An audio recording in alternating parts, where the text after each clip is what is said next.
Selamat datang para peserta, para hadirin dalam forum diskusi Cak Nurian Urban Sufism with Prof. Komarudin Hidayat. Malam ini ke part 31 dengan tema Praktek Keberagamaan Kontemporer di Arab Saudi dan di Indonesia. Sebelum diskusi dibuka, perkenankan kami menyampaikan beberapa catatan untuk peserta yang berlaku dalam diskusi malam ini. Yang pertama, mohon menggunakan nama akun Zoom yang sama dengan nama yang didaftarkan pada registrasi kelas Urban Sufism. Hal ini untuk menghindari resiko gangguan dari penyusup saat diskusi berlangsung. Yang kedua, mohon aktifkan mikrofon dalam keadaan mute saat kelas sedang berjalan, kecuali moderator mengizinkan untuk mengaktifkan mikrofon. Yang ketiga, paparan akan disampaikan oleh para narasumber dan Profesor Komarudin, kemudian session Q&A akan kami buka. Yang keempat, peserta dapat bertanya dengan mengetikkan pertanyaan di kolom chat dan pertanyaan akan dibacakan oleh moderator. Bila ada pertanyaan yang perlu diperjelas, mohon peserta dapat mengangkat tangan terlebih dahulu dengan mengklik opsi raise hand. Tunggu giliran bicara setelah dipersilahkan oleh moderator. Oleh karena waktu terbatas, kami mohon maaf sebelumnya bila tidak semua pertanyaan dapat disampaikan dan dijawab oleh kami dan para narasumber. Terima kasih atas perhatiannya. Sebelum diskusi dibuka, sedikit perkenalan dengan para narasumber yang telah hadir bersama kami malam ini, Mbak Irma Riani dan Mas Sumanto.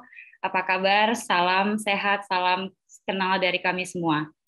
Pertama adalah Mbak Irma Riani, beliau adalah dosen di Prodi Ilmu Quran dan Tafsir Fakultas Usuluddin UIN Sunan Gunung Jati Bandung. Mbak Irma mendapatkan gelar PhD dari The University of Western Australia, MA dari Studi Al-Quran, UIN Sunan Gunung Jati Bandung, dan Islamic Studies Leiden University The Hague. Disertasi S3-nya berjudul The Silent Desire, Islam, Women, Sexuality, and the Politics of Patriarchy in Indonesia. Disertasi ini kemudian diterbitkan oleh penerbit Routledge Inggris dengan judul Islam, Women, Sexuality, and Patriarchy in Indonesia, Silent Desire tahun 2020. Kajian yang diminati beliau berkaitan dengan perempuan dan seksualitas dalam Islam, metodologi hermeneutika Al-Quran, dan studi Islam. Selanjutnya, narasumber yang kedua adalah Mas Sumanto Al-Qurtubi. Beliau adalah dosen antropologi budaya King Fahd University of Petroleum and Minerals Arab Saudi, Senior Research Fellow Middle East Institute Singapura, dan anggota Scientific Studies Association Turki. Beliau adalah juga pendiri dan direktur Nusantara Institute, sebuah lembaga kajian dan riset ekstra kampus yang fokus pada bidang studi agama, budaya, tradisi, dan kerajaan lokal di Indonesia. Mas Sumanto menjadi anggota editorial board atau International Advisory Board di berbagai jurnal ilmiah, antara lain Taiwan Journal of Innovation in Social Science.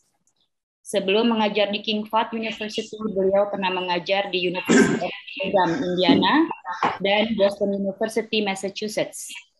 Gelar PhD beliau peroleh dari BU di bidang antropologi, agama, dan politik. Selama menekuni karir akademik, beliau mendapatkan sejumlah research award and fellowship dari berbagai institusi internasional. Telah menulis lebih dari 25 artikel ilmiah di berbagai jurnal akademik di berbagai negara, dan telah menulis lebih dari 28 buku, baik dalam bahasa Indonesia maupun Inggris. Antara lain Religious Violence and Consolation in Indonesia, Saudi Arabia and Indonesian Networks, Migration, Education, and Islam, dan Combating Terror, Terrorism, and Counter-Terrorism in Saudi Arabia and Indonesia. Demikian perkenalan kami dengan para narasumber malam ini. Sebelum diskusi dimulai, untuk pengantar, untuk tujuan konseptual, tema malam ini adalah praktek keberagamaan kontemporer di Arab, Saudi, dan di Indonesia. Sebagaimana kita ketahui, di Arab Saudi sendiri terdapat indikasi pergeseran orientasi praktek keberagamaan Seruan moderasi beragama, tren kesetaraan hak perempuan menjadi sinyal. Peralihan kesetaraan hak perempuan menjadi sinyal, pencitraan citra Saudian konservatif menjadi lebih terbuka. Sementara di Indonesia sendiri justru muncul beberapa gejala praktek keberagamaan yang lebih tersatu. Malam ini kita akan mendengarkan pendapat dan paparan para narasumber. Demikian tempat dan waktu kami persilahkan kepada narasumber pertama, Mbak Irma Riani. Silahkan, Mbak Irma.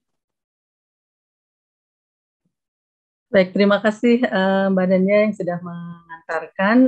Saya share screen sendiri atau dari mana dia? Mungkin dari Mas Adi ya. Oh iya, Mas Adi. Ya, terima kasih. Bismillahirrahmanirrahim. Assalamualaikum warahmatullahi wabarakatuh. Sampurasun, salam sejahtera dan salam sehat untuk kita semua. Terima kasih kepada penyelenggara yang sudah menyampaikan, mengorganize acara diskusi hari ini, malam ini. Saya juga mengucapkan ada feedbacknya ya, Mbak? Oke, yang saya hormati para guru dan para senior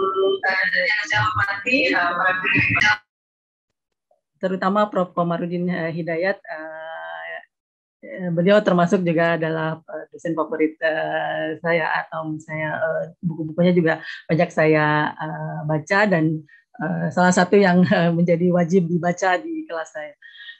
Terima kasih atas kesempatannya. Juga pada Ibu, Bapak, rekan-rekan yang sudah hadir di kesempatan malam ini. Juga mohon izin Pak Sumanto, saya mengawali diskusi pada malam hari ini. Baik, di sini saya juga masih belajar, jadi ini hanya sharing dari penelitian yang sudah saya lakukan.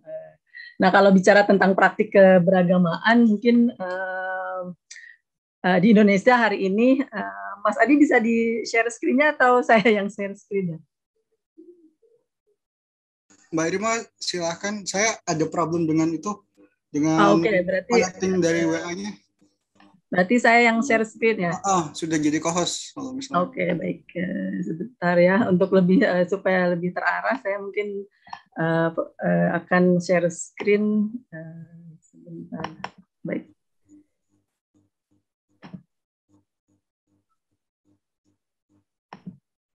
Ya, sebetulnya memang sangat menarik kalau kita bicara tentang praktik keberagamaan di Indonesia maupun di Saudi Arabia, apalagi ya.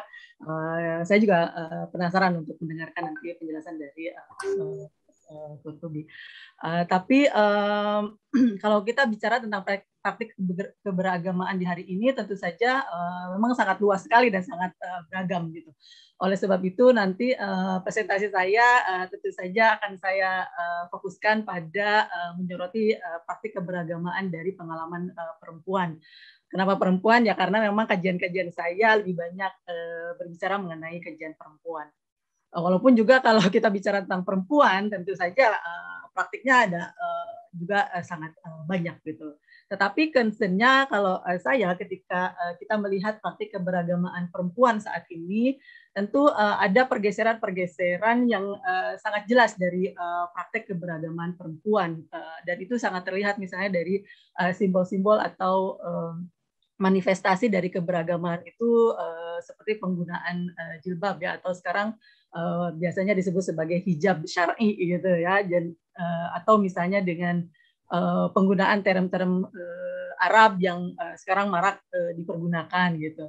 Nah, dari aspek ini kemudian saya melihat ada menguatnya identitas dan representasi keislaman di Indonesia saat ini gitu ya.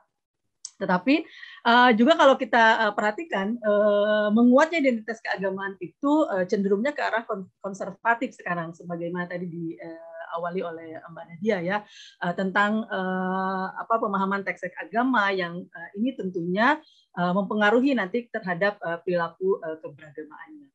Dengan demikian, kalau menurut saya ketika bicara tentang praktik keberagamaan, maka penting juga kita bicara tentang bagaimana konstruksi pengetahuan itu didapatkan gitu ya. Terlebih lagi dengan munculnya berbagai macam platform hari ini tentang apa yang di mana kita bisa menerima, memproduksi dan juga menyebarkan pengetahuan yang semakin beragam dengan adanya new media ya atau media baru. Dan ini termasuk pengetahuan-pengetahuan yang diproduksi di dalam media baru itu berkaitan dengan pengetahuan agama. Nah, saya ingin menyoroti di tengah hiruk-pikuknya narasi-narasi keagamaan tersebut, di manakah kemudian pengalaman perempuan atas keberagamaannya? Apakah sekedar menjadi penikmat dari narasi tersebut, ataukah dia juga memproduksi pengetahuan? Nah, untuk itulah maka pengalaman perempuan menjadi hal yang perlu kemudian kita perhatikan bersama ketika berbicara tentang praktik keberagamaan perempuan. Baik, mengapa kemudian kita perlu mempertimbangkan pengalaman perempuan gitu ya? Ini tentu saja karena memang biasanya pengalaman perempuan masih saja banyak apa ya diabaikan keberadaannya, tidak dipertimbangkan dalam mendefinisikan pandangan dunia kalau saya lihat ya. Termasuk di dalamnya adalah dalam pengalaman keagamaan. Karena biasanya yang dijadikan apa ya patokan dalam mendefinisikan itu patokannya adalah laki-laki gitu. Termasuk di dalamnya ketika mendefinisikan pengalaman perempuan gitu ya. Disinilah kemudian kita perlu mempertimbangkan pengalaman perempuan. Contohnya misalnya berkaitan dengan persoalan haid saja, di mana produk fikih yang ada yang mengatur tentang haid itu ada yang kemudian tidak sesuai dengan pengalaman perempuan. Jadi kalau saya lihat standar yang dipergunakan dalam membuat aturan biasanya yang menjadi patokan adalah standar umum yang juga belum memperlihatkan tentang dan mempertimbangkan kebutuhan khas perempuan ya. Kebutuhan khas perempuan itu ada 5 diantaranya adalah misalnya haid, hamil, nifas dan menyusui gitu. Dan ini kemudian kalau kita saya teringat dengan ketika saya membaca bukunya Ibu Nur Rofiah ya, dengan kita harus disuruh membayangkan misalnya tentang ibu-ibu yang membawa bayinya bepergian seorang diri, kemudian dia ingin menggunakan kamar kecil gitu ya untuk buang air kecil. Apakah kemudian fasilitas-fasilitas umumnya itu sudah memadai untuk kebutuhan-kebutuhan perempuan tersebut? Saya kira belum ya. Karena standar yang digunakan memang biasanya standar umum orang dewasa dan juga biasanya laki-laki. Oleh sebab itu pengalaman perempuan di sini jarang untuk dijadikan bagian dari dalam pembuatan aturan atau kebijakan. Disinilah maka pengalaman perempuan menjadi bagian dari menjadi penting untuk diakomodir untuk menjadi ya pengetahuan bersama, concern bersama dan karena biasanya kalau yang saya lihat ya kajian-kajian perempuan itu didiskusikan hanya di antara perempuan saja gitu, oleh perempuan, dari perempuan dan untuk perempuan. Keterlibatan laki-laki dalam hal ini masih sangat minim. Nah, untuk mengetahui bagaimana praktik keberagamaan perempuan, saya akan merunutnya dari pertanyaan. Sebetulnya dari mana dan bagaimana sih perempuan itu mendapatkan pengetahuannya gitu ya. Karena menurut saya pengetahuan yang didapatkan oleh perempuan itu akan kemudian membentuk dan mempengaruhi persepsi perempuan itu sendiri dan kemudian nanti mempengaruhi tindakan atau perilaku dalam praktik sehari-harinya gitu. Hari ini kalau kita lihat di era kontemporer tentu saja kalau kita bicara tentang bagaimana kita mendapatkan informasi, kita akan mendapati ada banyak sekali media informasi yang bisa diakses, baik itu secara konvensional seperti TV, radio yang masih memberikan acara-acara tentang tausiah keagamaan, tetapi juga kita sekarang mendapatkan info itu dari media baru yang kemudian berseliweran tanpa henti, gitu ya, di mana di situ siapa saja bisa mengatakan apa saja tanpa bisa kita bendung, kecuali yang bisa membendung adalah benteng kritis nalar individu yang kemudian bisa kita hentikan gitu. Dan kalau kita bicara buku, tentu saja sudah masuk pada kategori tradisional ya, dan sekarang mungkin buku sudah kurang diminati keberadaannya gitu. Nah, di antara semua sumber itu saya melihat ada sumber yang masih tradisional yang kemudian masih banyak diakses gitu oleh perempuan dalam sebagai sumber pengetahuan, yaitu adalah majelis taklim. Dan ini kemudian saya nanti lebih secara spesifik fokus saya akan melihat bagaimana perempuan menggali sumber informasi tentang keagamaan dari majelis taklim ini. Gitu. Namun saya melihat apapun platform yang kemudian diakses oleh perempuan dalam mendapatkan informasi keagamaan, wacananya pasti tidak akan pernah terlepas dari cara pandang yang stereotip ya tentang tugas dan fungsi normatif perempuan, tentang femininitas yang kemudian biasanya dikontraskan dengan maskulinitas, terutama perempuan itu selalu dilekatkan dengan fungsi reproduksinya yang karenanya biasanya selalu dianggap kemudian memiliki keterbatasan biologis. Yang ini keterbatasan biologis itu kemudian selalu dihubungkan dengan keterbatasannya secara agama, sosial, dan kemudian nanti intelektual. Gitu. Misalnya banyak narasi-narasi atau teks-teks agama yang menyatakan tentang yang menganggap bahwa perempuan karena dia haid atau misalnya nifas kemudian menyebabkan agamanya menjadi kurang, kemudian daya nalarnya juga menjadi kurang. Walaupun sebenarnya saya kalau lihat di Al-Quran sendiri, apresiasi luar biasa Al-Quran terhadap fungsi-fungsi reproduksi perempuan. Bagaimana misalnya di dalam surat Luqman ayat 14, surat Al-Baqarah ayat 233, menjelaskan tentang bagaimana memperlakukan perempuan dalam kondisi-kondisi reproduksinya, harus dilindungi, harus diperhatikan.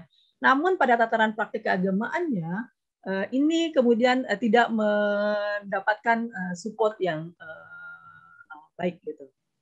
Nah, dalam kerangka inilah pengetahuan perempuan kemudian kita lihatnya bagaimana dalam konteks ini pengetahuan perempuan terbentuk dan kemudian mempengaruhi cara pandang perempuan dalam menerima dan kemudian memahami yang kemudian membentuk persepsi dan tindakannya. Tentu saja saya melihat dalam produksi makna ini juga ada power relation ya tentang siapa dan kemudian bagaimana pengetahuan itu diproduksi, kemudian oleh siapa dan untuk tujuan apa dia disosialisasikan atau diseminasikan.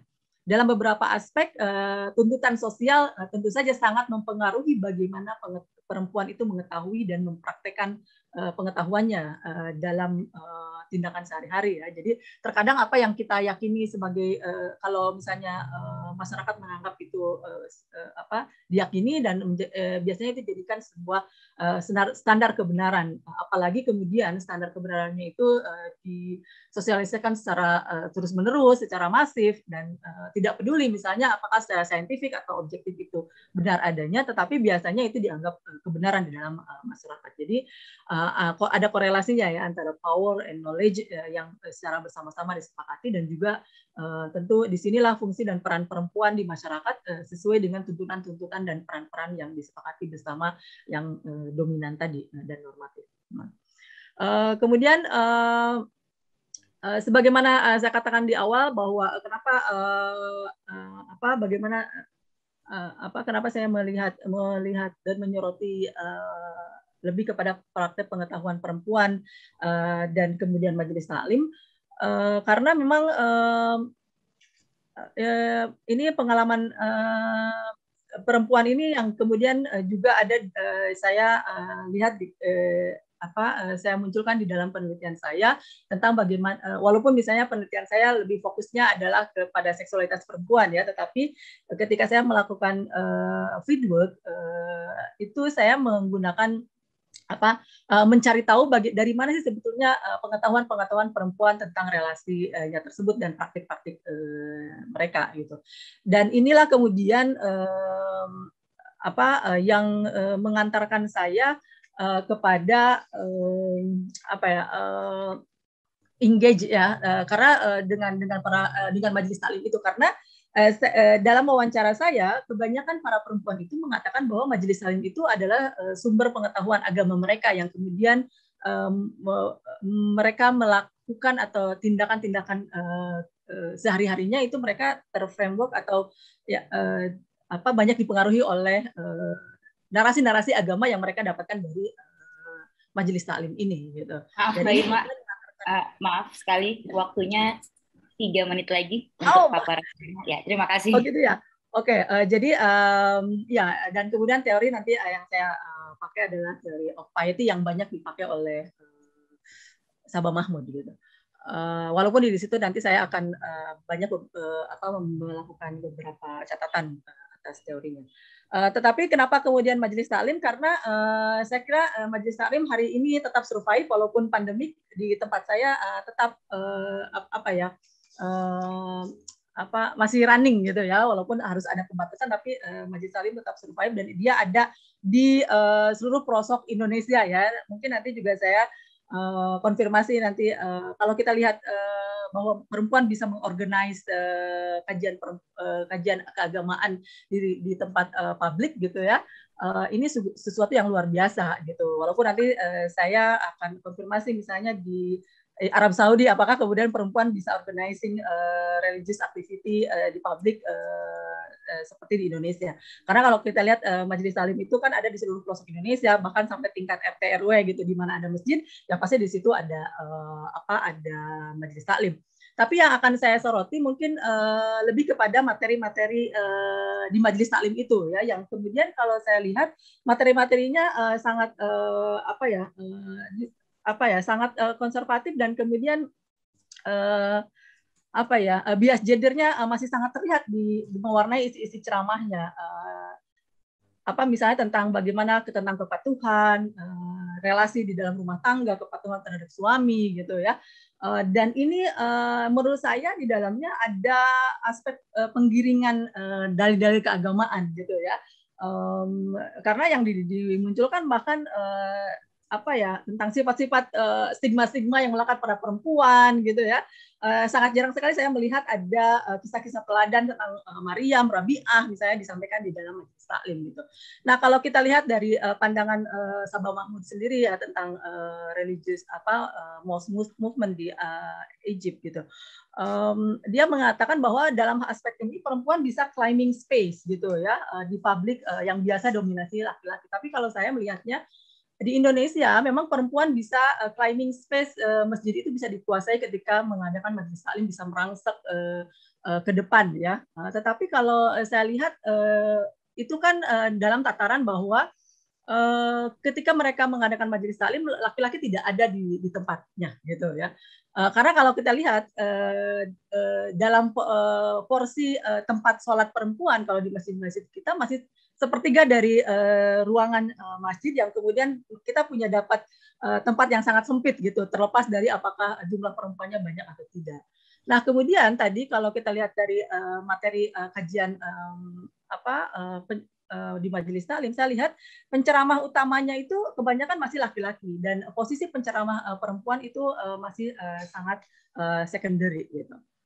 Nah, ini oleh sebab itu saya analisis saya mungkin melebihi dari cuman sekedar claim space gitu. Jadi lebih kepada nanti saya lihatnya ini analisisnya saya lihat materi-materi kajian di Majelis Taklim itu saya kategorisasikan, saya menyebutnya sebagai force piety. Walaupun ini nanti kita bisa diskusikan secara bersama ya. Force piety itu kayaknya ada. Maaf Mbak, 1 menit lagi ya. Oke. Terima kasih Mbak Ima.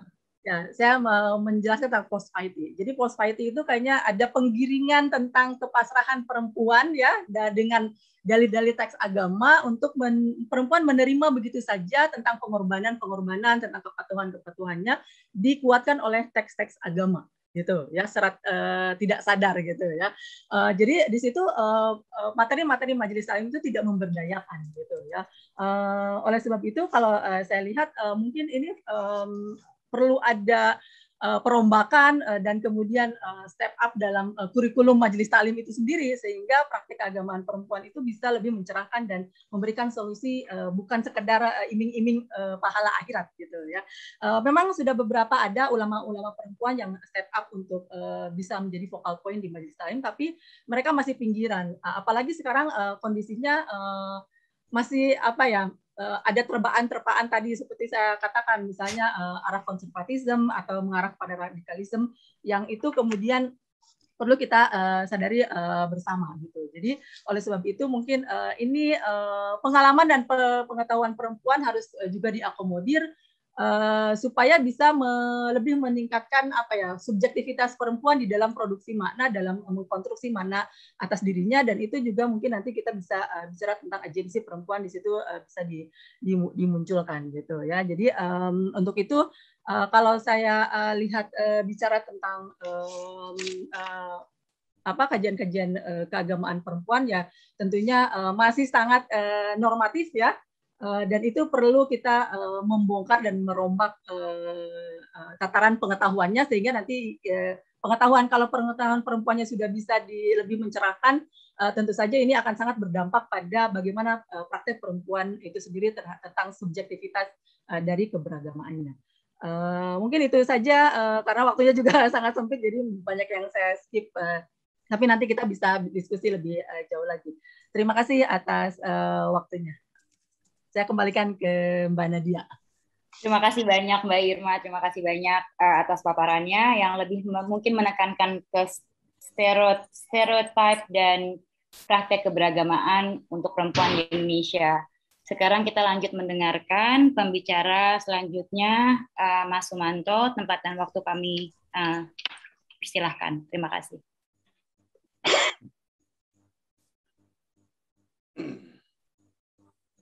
Halo, terima kasih Mbak atas kesempatannya. Berapa menit Mbak waktunya yang disediakan? 15 menit? 15 menit mungkin ya Mas, 15. Nanti kita kasih reminder, 15 menit ya. Oke. Mbak Hasti, ini tamu jauh-jauh jangan 15 lah. Oke, kalau gitu terserah Prof. Komar aja. Kasih 30 menit. Ini jauh datangnya dari Afghanistan. 30 menit kalau gitu, Mas Manto.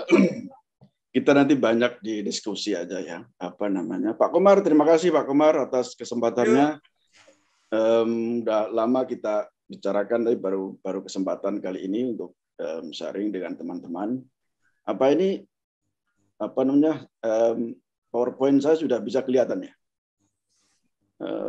Sudah kelihatan belum? Sudah Pak, sudah beres Pak, sudah kelihatan. Oke, jadi bentar. Pak ngatur ini dulu. Oke, tadi Mbak Irma sudah bicara panjang lebar ya tentang teori, tentang Indonesia, perempuan, tentang dan sebagainya. Jadi saya ngomong singkat saja, dan kemudian nanti mungkin lebih banyak diobrolin di diskusi ya.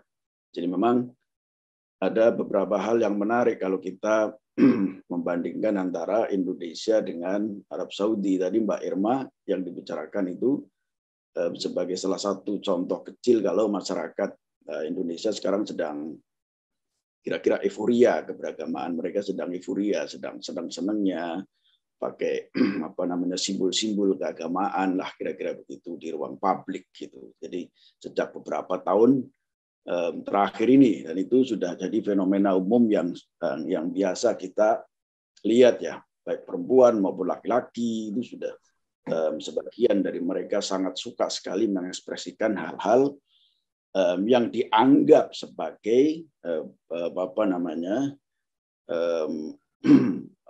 representasi dari bentuk keislaman, seperti dalam hal berpakaian, dalam hal percakapan, dalam hal relasi sosial dan sebagainya. Sesuatu yang tidak 100% bertolak belakang, tetapi dalam banyak hal justru bertolak belakang dengan apa yang terjadi di Arab Saudi, saya katakan. Nah, mungkin kita bisa diskusikan nanti. Kenapa Indonesia seperti itu? Karena Indonesia sedang senang-senangnya ya, sedang kayak pengantin baru itu lagi honeymoon ya, dari honeymoon lagi senang-senangnya nih Pak Komar nih. Jadi lagi mengekspresikan hal-hal yang sebenarnya di Arab Saudi ini sedang bosan-bosannya. Saya melihat itu sedang bosan-bosannya selama 40 tahun dikungkung dengan berbagai macam ajaran, praktek, dogma, aturan dan sebagainya yang serba mengekang, yang serba membatasi ruang gerak laki-laki maupun perempuan. Jadi ini sedang euforia untuk melepaskan semua itu. Nah, nanti kita bisa diskusikan kenapa itu bisa terjadi, sejak kapan dan sebagainya ya. Saya sendiri sejak beberapa tahun tinggal di sini, saya menyaksikan proses perubahan yang fenomenal itu. Dulu seperti apa, sekarang seperti apa, saya menyaksikan sendiri proses perubahan yang luar biasa. Jadi misalnya kalau dulu banyak polisi syariat bertebaran di mana-mana, kontrol orang yang di ruang publik, di restoran atau apa, yang duduknya bareng-bareng, yang berkeluarga diusirin, atau perempuan yang nggak pakai hijab atau apa ada masalah lah, atau toko yang tidak buka pada saat adzan bermasalah. Sekarang tidak lagi hal-hal seperti itu ya, karena polisi syariat sendiri sudah ditutup oleh kerajaan. Itu contoh-contoh kecil. Baik, saya akan langsung saja berbicara tentang topik yang diberikan oleh Pak Komar pada kesempatan ini. Yang pertama, mungkin sebelum kita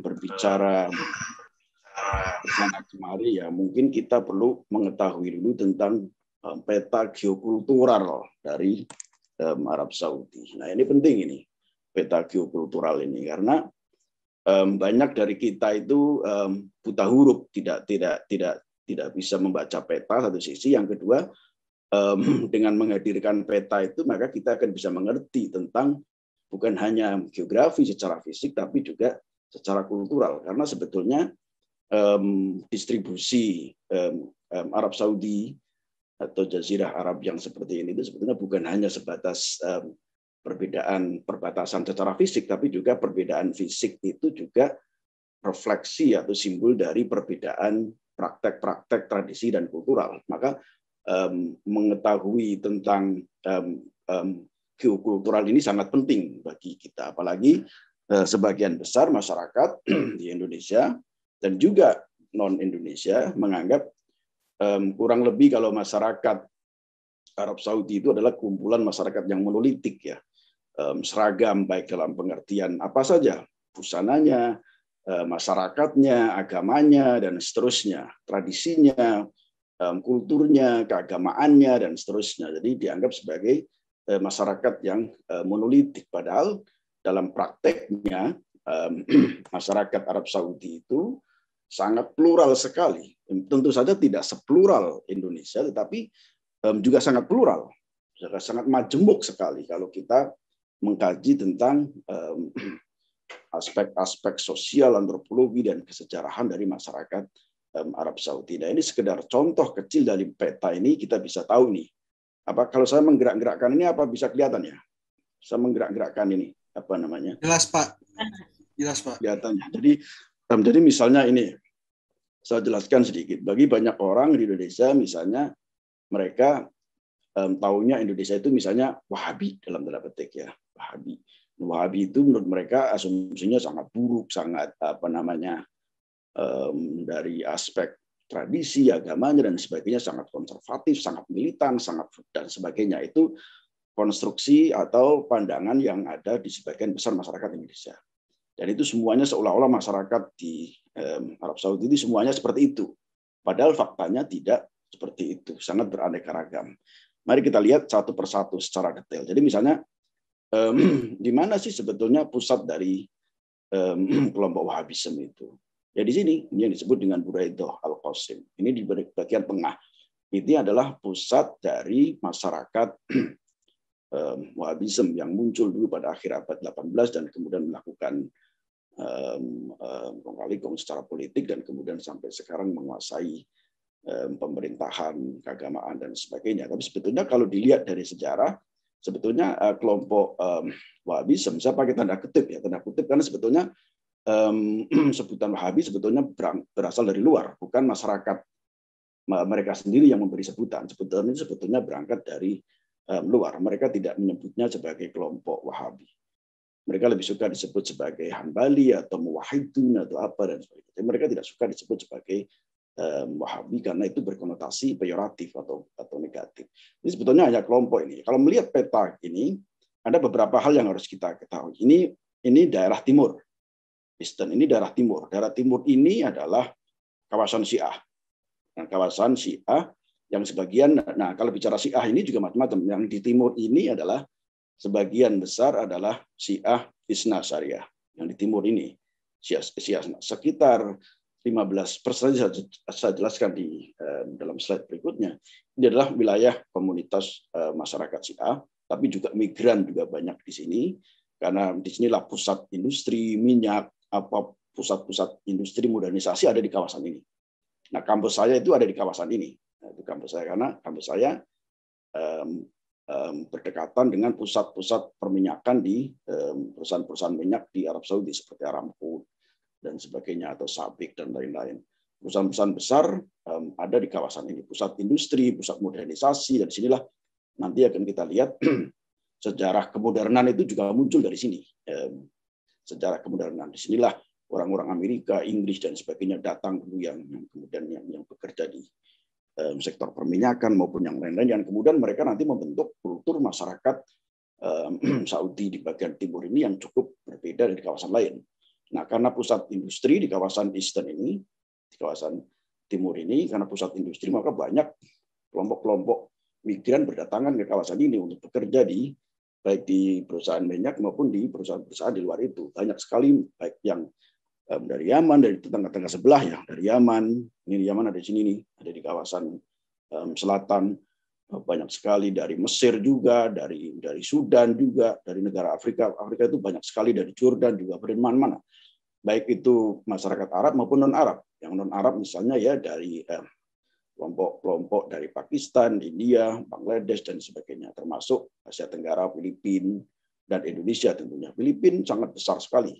Populasi masyarakat Filipina ada di sini. Jadi ini kawasan modern, kawasan industri modern, karena itu masyarakatnya sangat majemuk sekali di sini. Baik dalam hal keagamaan, dalam hal tradisi, keragaman dan sebagainya. Nah, ini kalau lihat perbatasan dengan Bahrain, perbatasan dengan Qatar, perbatasan dengan Emirat, perbatasan dengan Oman dan seterusnya. Ini di kawasan Saudi di bagian timur. Ini dulu belum menjadi wilayah kerajaan Arab Saudi modern ya. Dulu Arab Saudi modern kan pusatnya cuma di tengah ini, di bagian Al-Qasim, dan kemudian mengembangkan wilayahnya ke Najd. Najd itu yang sekarang menjadi Riyadh ini, yang belum menjadi Najd. Dulu pusatnya ada di sini, pusatnya. Belum ke sini, sebelum ke barat, sebelum ke utara, sebelum ke selatan, itu cuma di sini aja sebetulnya. Nah, dulu. Ini yang kawasan selatan, yang kawasan timur yang tempat saya sekarang tinggal, yaitu kawasan yang sangat sangat industrialis, sangat modern. Di sini banyak mall-mall besar yang dibuat oleh orang-orang Amerika, dari konsulat Amerika juga ada, di samping kampus ada konsulat Amerika. Semua instalasi bangunan di semua yang bikin dulu Amerika, perumahan apa dan sebagainya, sampai instalasi listrikan dan lain-lain semua dibuat oleh Amerika dan juga Inggris juga dan juga negara-negara barat lainnya. Ini kawasan timur. Nah, kawasan selatan ini Najran ini, dan juga Asir juga Abha dan sebagainya. Ini kawasan Najran yang selatan ini juga memiliki karakteristik keberagamaan yang berbeda dengan kawasan timur. Ini di sini banyak populasi masyarakat Syiah ada di sini, karena perbatasan Yaman. Ya, memang banyak populasi masyarakat Syiah, tapi Syiah di sini berbeda dengan Syiah yang ada di sini. Syiah di sini rata-rata mereka adalah Syiah Ismailiyah. Ya. Nah, ada sebagian Syiah Zaidiyah di Najran. Najran itu juga ada populasi masyarakat Kristennya. Dulu misalnya kita mengenal dalam sejarah, kita belajar sejarah Islam, Nabi Muhammad membangun hubungan dengan para pendeta-pendeta Kristen dari Najran. Nah, ini kawasan Najran itu di sini.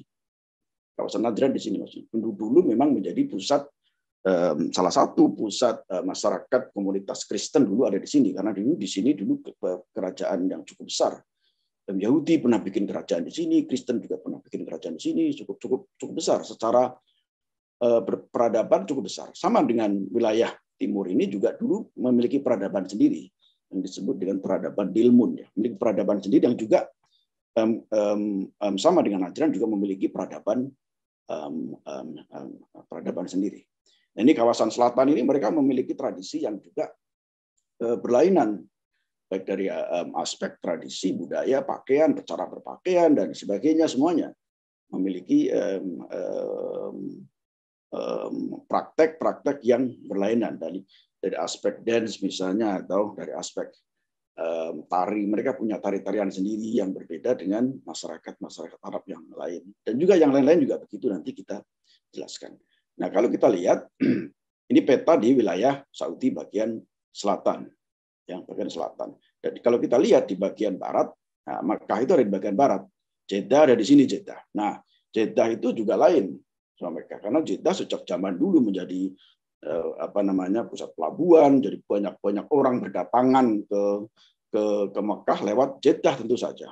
Orang-orang naik haji apa semuanya dulu pada zaman dulu sebelum ada pesawat, ketika masih melalui jalur laut, mereka banyak ke Jeddah. Nah, Jeddah ini memang ini di pinggiran Laut Merah ya, pusat pelabuhan sangat kosmopolitan sejak zaman dulu.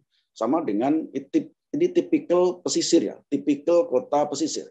Itu sama juga di Asia Tenggara kan juga begitu, di kota-kota pesisir Indonesia. Kalau kita lihat dalam sejarahnya Surabaya, Gresik sampai Banten dan seterusnya, Aceh dan ke kota pesisir itu kan memang sangat kosmopolitan karena memang jadi tempat berbagai macam kelompok masyarakat bertemu untuk berniaga dan transaksi niaga maupun untuk keperluan yang lainnya. Nah, di sini masyarakat haji yang untuk haji, umroh dan sebagainya juga di sini. Nah, ini karena sejak zaman dulu menjadi banyak orang berdatangan di sini, maka masyarakat Arab yang ada di kawasan ini yang disebut dengan Hijaz, yakni Mekah, Jeddah, kawasan Hijaz, itu masyarakatnya juga beda dari aspek agamanya maupun kulturnya, tradisinya. Kalau lihat secara fisik juga berbeda, secara fisik. Jadi orang-orang Arab yang disebut dengan Arab Hijazi itu berbeda dengan masyarakat Arab yang lain. Kalau yang ada di sini kita bisa mengerti, oh ini masyarakat Arab dari wilayah mana, ini Arab dari wilayah mana, karena mereka juga memiliki corak yang berlainan antara satu dengan yang lainnya.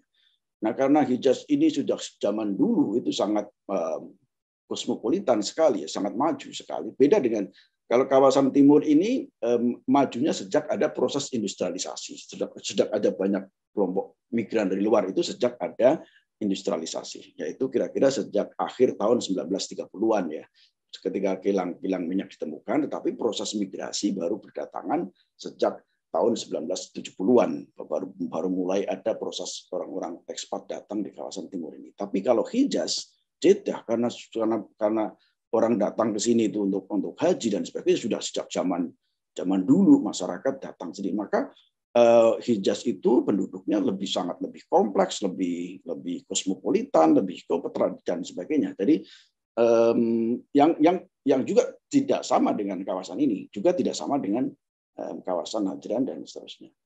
Nah, yang sama juga di kawasan utara juga begitu. Ini di kawasan Jauf, di kawasan Tabuk, di kawasan utara itu juga ini sangat jauh sekali dari perbatasan pusat perkotaan. Di sini mereka juga memiliki peradaban sendiri, memiliki corak tradisi kebudayaan sendiri dan sebagainya. Nah, kalau kita lihat Wahabi itu misalnya yang populer di Indonesia itu hanya berpusat di sini sebetulnya.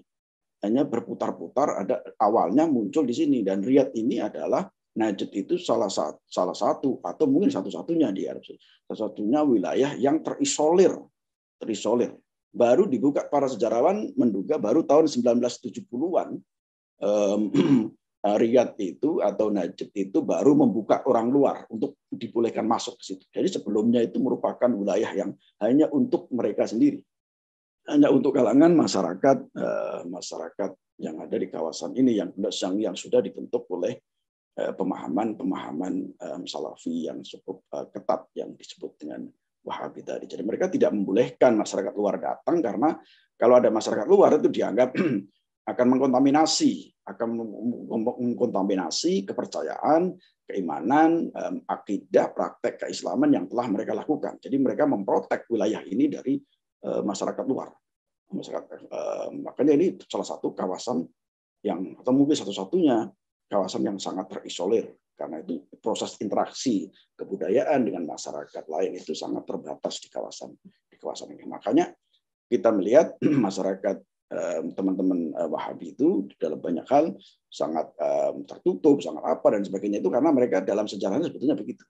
Dalam sejarahnya, meskipun sebetulnya mereka sekarang sudah banyak melakukan perubahan yang sangat fenomenal, banyak sekali perubahannya. Saya mengenal dengan baik teman-teman Wahabi dari yang sangat konservatif sampai yang sangat progresif itu semuanya ada. Sama di teman-teman di lingkungan manapun kan sebetulnya kan sama, di NU, di Muhammadiyah kan sebetulnya sama sebetulnya.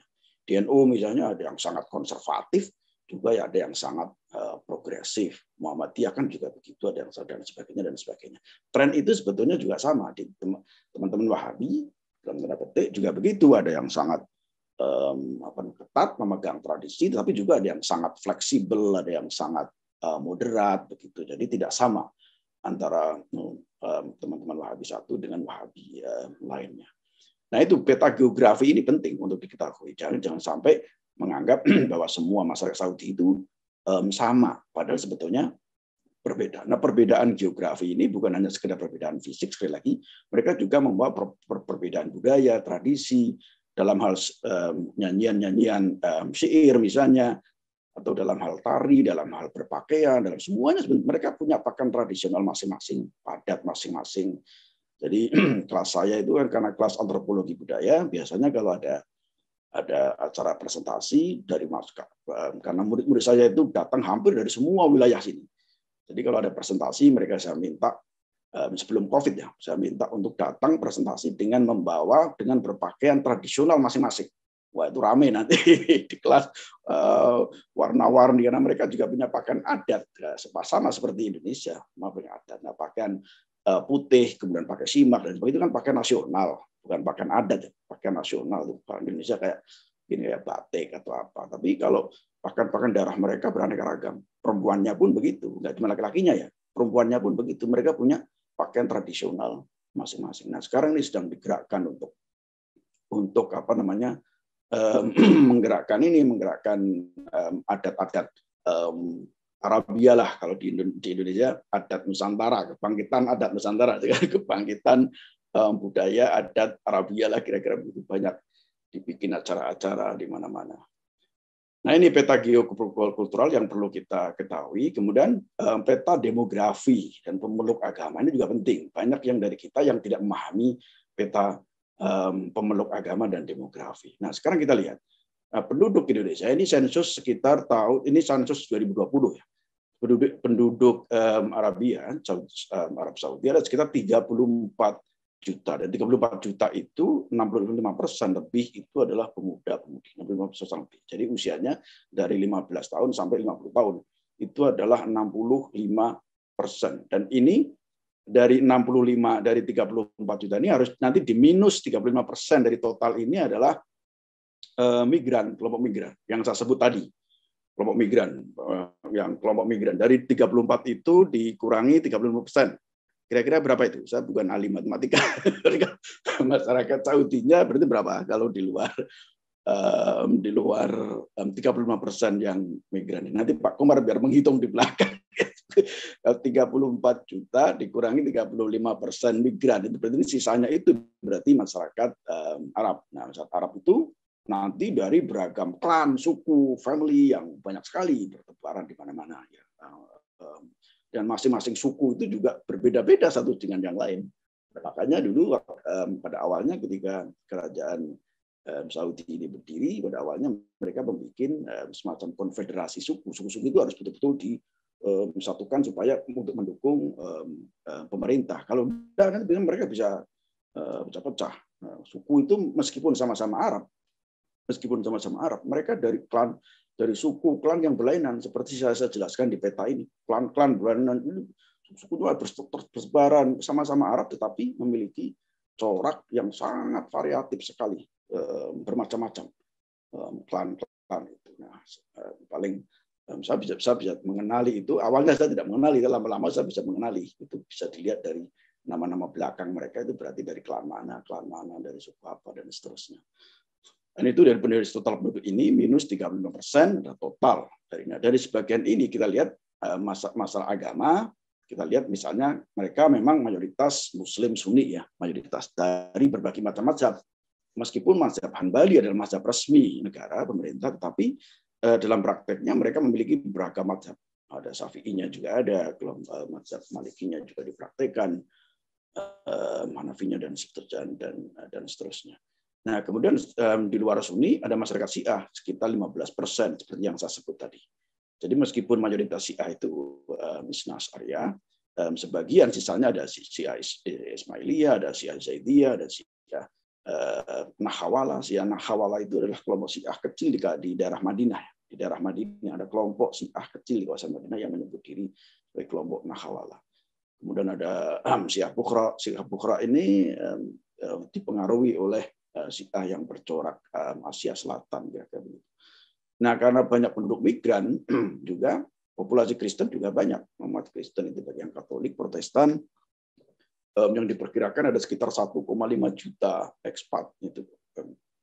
Itu adalah penduduk Kristen yang ada di Arab Saudi. Dan ini ekspat yang disebut ekspat ini bukan berarti non-Arab, tapi juga masyarakat Kristen Mesir, Lebanon, Jordan, Palestina, dan seterusnya. Dan tentu saja di luar itu, seperti Filipina, misalnya Filipina itu banyak kelompok Katolik ya, banyak sekali yang masyarakat Filipina yang ada di sini, dan juga membentuk ikut membentuk kompleksitas masyarakat Kristen di Arab Saudi, dan juga yang lain di Afrika juga begitu. Nah, agama yang lain adalah Hindu, Bahai dan sebagainya. Kenapa Hindu? Banyak juga karena di sini juga banyak populasi masyarakat Hindu dari ekspat tadi dari India, kemudian dari terutama dari India yang banyak mensupport Hindu. Nah, ini kalau lihat kompleksitas ini kita juga jadi tahu bahwa masyarakat Arab Saudi sebetulnya juga sangat kompleks dari aspek agama. Bahkan kalau menurut penelitian dari Gallup ada masyarakat yang masuk kategori non-religion. Bisa ateis, bisa agnostik, ada sekitar 5% silent non-religious believers ya ada di kawasan itu menurut survei dari Gallup yang mungkin perlu kita elaborasi lebih lanjut. Nah, kemudian langsung kita bicara sekarang bagaimana tentang perkembangan dan prospek hubungan antar agama. Nah, ini memang sesuatu yang harus kita sangat diskusikan lebih detail lagi nanti dalam diskusi, saya harap begitu. Nah, masalah hubungan antar agama ini ada perkembangan yang cukup menarik di belakangan sejak Raja Abdullah itu memimpin Arab Saudi sekitar tahun 2005. Itu ada proses perubahan yang cukup fenomenal di Arab Saudi ya. Saya melihat cukup fenomenal karena masalah seperti itu kurang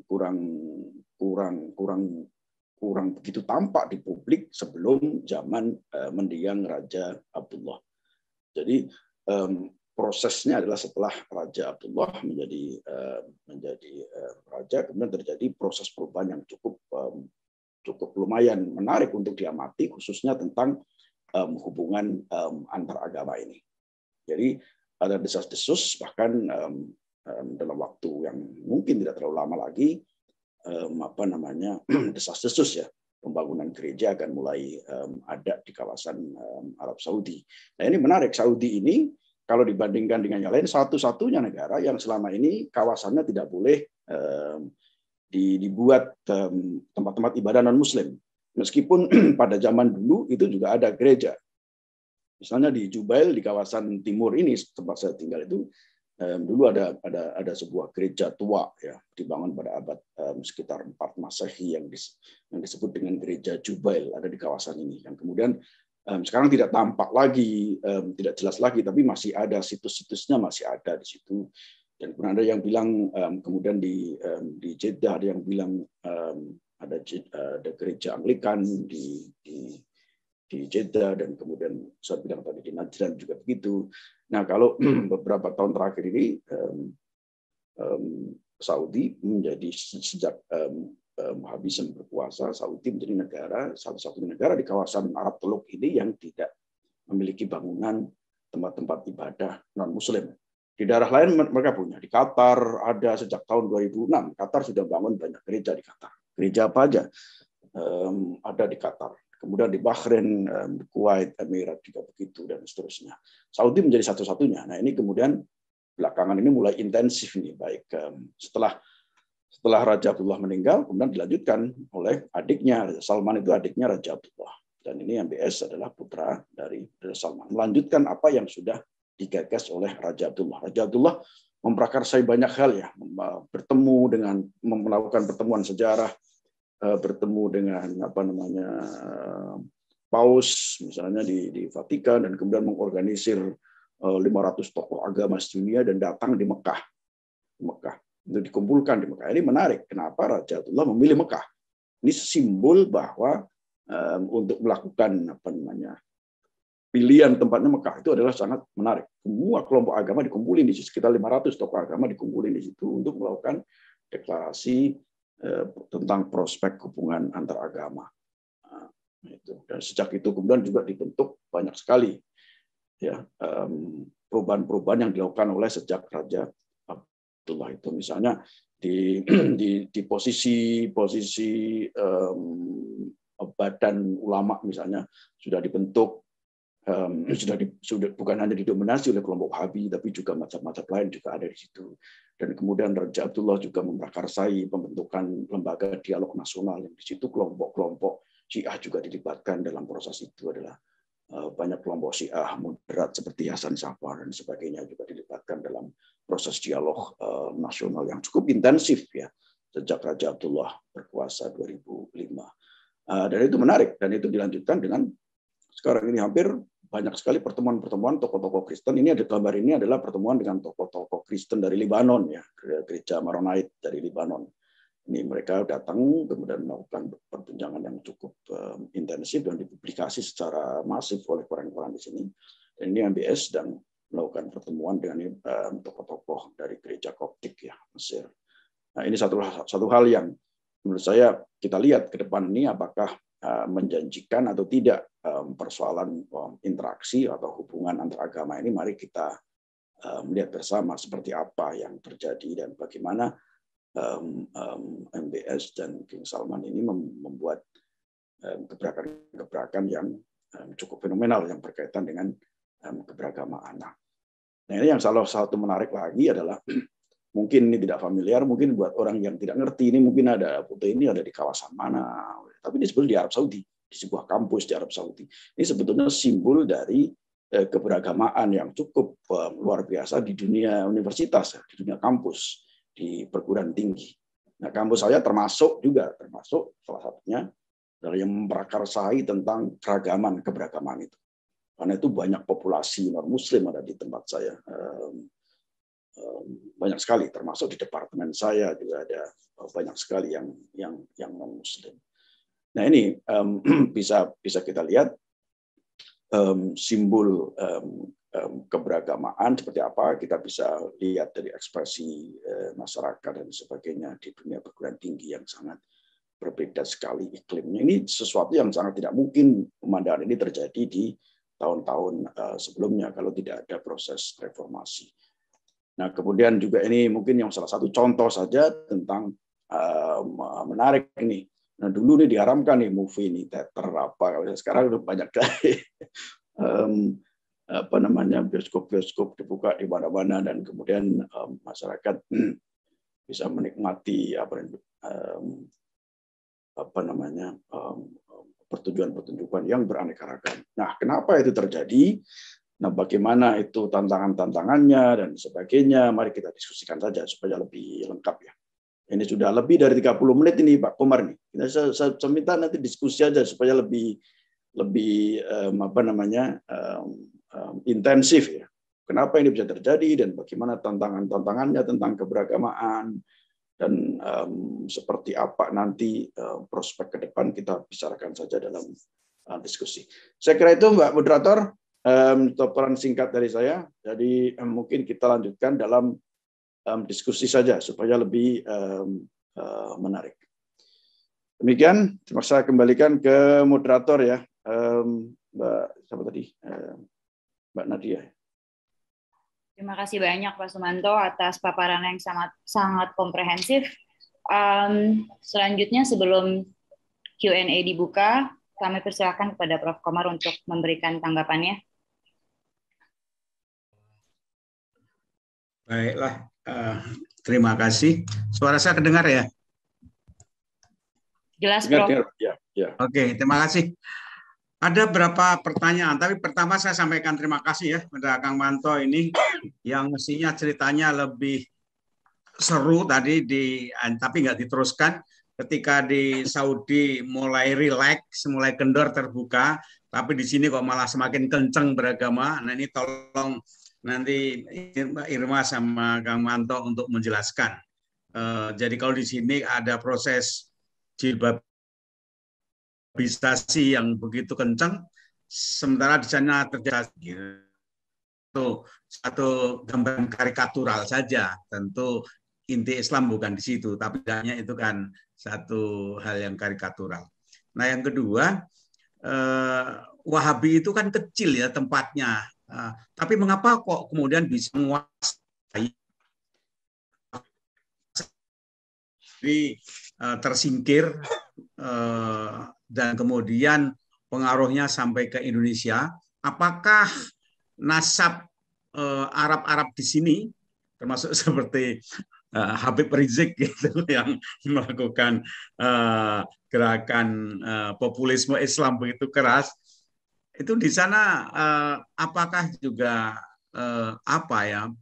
ada gerakan-gerakan seperti itu? Nah ini beberapa hal yang muncul di Indonesia kan pernah seperti itu. Tapi intinya pertanyaan saya adalah mengapa di sana semakin kendor sementara di sini kelihatannya masih malah semakin kenceng? Itu aja sekedar pertanyaan dan saya sampaikan terima kasih kepada Kang Manto dan Mbak Irma atas penyajiannya. Terima kasih. Terima kasih Prof. Mungkin langsung bisa dijawab oleh para narasumber. Mau Mbak Irma terlebih dahulu untuk menanggapi dari pertanyaan dari Prof. Komar, silahkan. Ya, terima kasih. Sebetulnya ya memang tadi sudah disampaikan juga oleh Pak Suwanto ya bahwa Indonesia itu lagi baru kayak nyemplung gitu ya tentang ke praktek keagamaannya tuh yang lagi giro-gironya. Dan ini mungkin kita lihat sebetulnya bukan saat ini saja, ini sudah proses perjalanan yang lama ya, ketika misalnya banyak Robito Alam Islami itu yang kemudian memberikan dana besar-besaran dan kemudian juga mengirimkan banyak generasi-generasi muda Indonesia untuk belajar di Saudi Arabia dan kemudian nanti pulang dan kemudian pulangnya itu bawa oleh-oleh gitu ya, dan oleh-olehnya itu adalah paham-paham agama tadi gitu yang kemudian secara masif akhirnya masuk ke berbagai ranah gitu dan mempengaruhi praktek-praktek keberagamaan di Indonesia secara umum, dan itu kemudian menguat.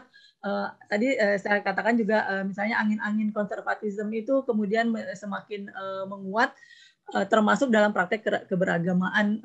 Kalau saya soroti di perempuan ya, kalau saya lihat perempuan itu dalam praktek keagamaan, dalam praktek sehari-harinya tuh dipengaruhi oleh 3 skrip ya. Yang pertama adalah negara, yang kedua skrip dari negara, aturan-aturan negara, yang kedua aturan-aturan budaya, dan yang ketiga aturan agama gitu. Nah, tapi hari ini gitu ya, aturan negara dan aturan budaya itu sedikit demi sedikit mulai ditinggalkan, dan mereka lebih senang dengan aspek-aspek yang aturan-aturan yang ada di dalam agama. Dan beberapa perempuan yang kemudian dari saya ngobrol dengan perempuan tersebut menyatakan bahwa ini perlu kita soroti bersama, mungkin karena aturan-aturan agama itu semakin menguat, karena menurut mereka di dalam aturan agama itu kan ada dalilnya gitu ya. Karena ada dalilnya, di situ mereka mengatakan ada aspek ilahiyahnya. Karena ada aspek ilahiyahnya, oleh sebab itu mereka tidak bisa negosiasi untuk misalnya tidak dilakukan gitu, karena ada konsekuensi misalnya balasan-balasan di akhirat dan sebagainya. Dan ini kemudian yang mempengaruhi praktek keberagamaan, kenapa kemudian shifting menjadi lebih konservatif dan kemudian tekstualis dalam memahami kajian-kajian agama tersebut. Dan ini mungkin perlu diwaspadai secara bersama gitu. Dan nanti sebetulnya kalau misalnya saya hubungkan misalnya dengan kontestasi di dalam kajian agama, misalnya di Majelis Taklim juga itu sangat beragam sebetulnya kontestasi, misalnya perebutan dalam menjelaskan narasi-narasi agama ya di Majelis Taklim juga perebutannya akan sungguh luar biasa gitu. Walaupun misalnya saya yang saya teliti itu hampir kebanyakan memang masih afiliasinya dengan NU ya, kebanyakan. Tetapi di balik itu sekarang majelis taklim juga banyak yang banyak mengkaji aspek-aspek yang ke arah konservatisme yang itu akan sangat terlihat dari praktik keagamaan representasi yang tadi saya sebutkan. Misalnya kalau di perempuan kan sangat terlihat ya perubahan penggunaan kerudung misalnya yang tadinya kerudungnya pendek menjadi sekarang kan yang lagi tren itu jilbab syar'i gitu atau hijab syar'i, walaupun misalnya kita lihat term-term keagamaan juga ada pergeseran dari makna gitu ya tentang aspek hijab itu gitu. Jadi itu mungkin yang bisa saya sampaikan. Terima kasih Mbak Irma. Baik, kami lanjut ke Pak Sumanto. Bagaimana Prof menanggapi pertanyaan dari Prof Komar? Silakan. Terima kasih Pak Komar. Pak Komar ini sebetulnya pura-pura nggak tahu aja. Sebetulnya dia sudah tahu sebetulnya jawabannya itu Pak Komar. Jadi begini, kalau mungkin bagi yang lain ya, bukan untuk Pak Komar ya. Kalau Pak Komar sudah ngerti semuanya. Ini bagi yang lain mungkin yang belum mengerti sejarah. Jadi begini, ada beberapa hal yang perlu kita pelajari secara detail ya kalau kita membahas tentang proses kesejarahan Wahhabisme. Pertanyaan Pak Komar tadi penting. Ini kalau lihat peta tadi kan kecil di tengah ya, terisolir apa, kemudian tiba-tiba menjadi besar dan sampai kemana-mana, bahkan sampai ke sampai ke Indonesia, sampai kemana-mana. Ini kenapa ini? Apa sebabnya? Nah, satu hal Pak Komar, banyak masyarakat yang digarisbawahi oleh teman-teman di sini. Pertama, awalnya itu memang kecil, tetapi pemberani Pak Komar. Jadi banyak yang lain yang besar, tapi nggak berani. Berani apa ya? Berani berkelahi, berani apa? Jadi yang lain nggak berani, meskipun besar mereka nggak berani, kecil tapi pemberani. Nah itu dimiliki oleh yang sekarang ini generasi awalnya dulu. Dari awalnya dulu, generasi awalnya dulu. Jadi mereka adalah kelompok kecil tetapi militan dan sangat pemberani. Mereka sampai melakukan karavan pakai unta menyusuri padang pasir sampai ke Emirat, sampai ke semua kawasan itu untuk menyerang, untuk menyerbu. Dulu pada abad 8, akhir 18, 19 sampai awal 20 itu mereka warrior Pak. Kelas berat itu, kelas berat itu menguas kemana-mana itu karavan pakai onta menyusuri dan menaklukkan kawasan-kawasan lain.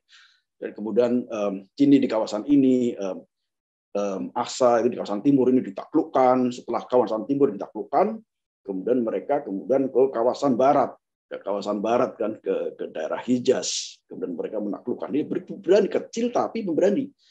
Nah kan beda dengan kelompok yang besar tapi nggak berani kan, ini kecil tapi berani. Jadi itu awalnya merangsek kemana. Jadi mereka ini maka di setiap ada acara di sini ada event-event yang untuk menggambarkan heroisme mereka. Kalau kita datang ke Riyadh itu ada museum khusus, ada tempat khusus untuk menceritakan tentang sejarah bagaimana mereka menaklukkan dari satu daerah ke daerah lain. Bukan sangat heroik sekali, luar biasa sekali suku ini, klan dan suku ini. Dan itu yang tidak dimiliki oleh klan-klan lain. Meskipun sebetulnya juga pernah ditantang oleh klan-klan lain. Misalnya dulu ada klan Ar-Rasyid dari kawasan Arab bagian utara. Dulu pernah menantang, pernah berkuasa dulu, sempat berkuasa Pak Komar dulu. Pernah berkuasa beberapa tahun, tapi kemudian digempur lagi, dan mereka digempur. Sempat pendiri Arab Saudi dulu sempat mengungsi ke kawasan mana, tapi balik lagi, nyerang lagi, dikuasai kembali lagi di kawasan Najd. Ya sempat itu berbagai macam klan suku itu juga dinamikanya begitu. Nah, maka sekarang kalau ada orang yang namanya belakangnya Ar-Rasyid, itu pasti dulu dari generasi yang tersingkirkan dulu kalah dengan kelompok Al-Saud itu. Nah itu awalnya itu sebetulnya begitu. Nah, itu penjelasan saya. Penjelasan kedua, kenapa bisa jadi besar? Wahhabisme itu kan sebetulnya kelompok agama kan, harus dibedakan dengan kelompok politik. Al-Saud itu kelompok politik. Wahhabisme itu nanti ya Muhammad bin Abdul Wahhab itu yang kaitannya dengan kelompok Wahabisme itu kelompok agama, gitu kan, kelompok teologi atau kelompok agama. Nah, kenapa kelompok agama Wahabisme kemudian besar? Itu pertama itu satu itu mereka berasal dari klan suku yang sangat heroik, pemberani. Yang kedua mereka dompleng politik, Pak. Mendompleng politik, dan memang di mana-mana kalau tidak dompleng politik, kalau hanya bergerak sebagai sebuah kelompok keagamaan nggak bakalan besar. Dan itu contohnya sudah banyak kan. Kalaupun besar, lama prosesnya akan sangat panjang dan sangat lama. Tapi beda dengan kelompok agama yang dompleng di politik. Dompleng di politik itu proses penyebarannya akan jauh lebih cepat daripada kelompok agama yang tidak dompleng di kelompok politik. Nah, Wahabisme itu adalah contoh dari kelompok agama yang mendompleng di kekuasaan politik, dan bukan hanya mendompleng, bahkan mereka berkolaborasi secara simbol dari kolaborasi politik agama kan sebetulnya disimbolkan dari generasi pendiri Wahabi ini, Muhammad bin Abdul Wahab, dengan generasi pendiri kerajaan Arab Saudi kan, Muhammad bin Abdul Saud, yang kemudian nanti generasinya itu nanti generasi Wahabi nanti ada klan yang sangat terkenal, dan Al Saud juga nanti ada klan-klan yang sangat terkenal. Jadi itu menurut saya faktor yang sangat utama, karena mendompleng politik itulah dan menjadikan politik sebagai kendaraan untuk menyebarkan ajaran-ajaran Wahabisme. Tapi proses itu tidak gampang, Pak Komar. Proses itu tidak gampang. Itu berlangsung sangat lama. Meskipun kita tahu dalam sejarah pendirian Arab Saudi pertama pada akhir abad 18, tapi kemudian baru berdiri Arab Saudi secara formal, secara yang dikenal luas, secara internasional kan baru berdiri tahun 1932. Jadi butuh lebih dari satu abad itu. Lebih dari satu abad itu, proses itu. Peran Inggris mana, Kang Manto? Nah, sebelum sampai ke situ, sebelum sampai ke situ, butuh waktu yang cukup lama untuk eksis kan.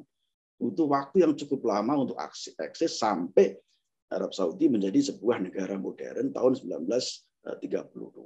Dan disebut negara modern karena di situ pada saat itulah Arab Saudi berhasil menyatukan semua kekuatan dari timur sampai barat tadi, yang sebelumnya hanya di tengah, kemudian dari timur sampai barat digabungkan. Itu butuh waktu lebih dari seabad kalau kita lihat kan, sampai tahun 1932 itu.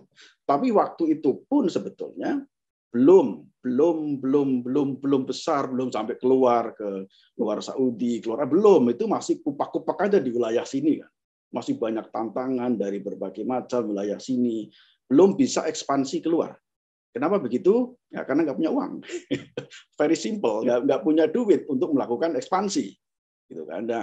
Nah, mereka sebagai sebuah kelompok gerakan agama militan, sebagai gerakan politik militan, tapi tidak didukung oleh finansial yang memadai.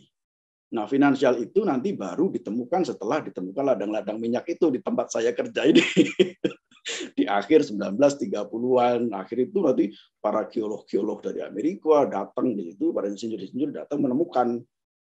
Geolognya dulu ada dari Texas, ada dari California, menemukan ladang-ladang minyak itu, dan dari situlah kemudian sekarang dibangun menjadi Aramco namanya. Itu ada perusahaan minyak terbesar di dunia ya, Saudi Aramco.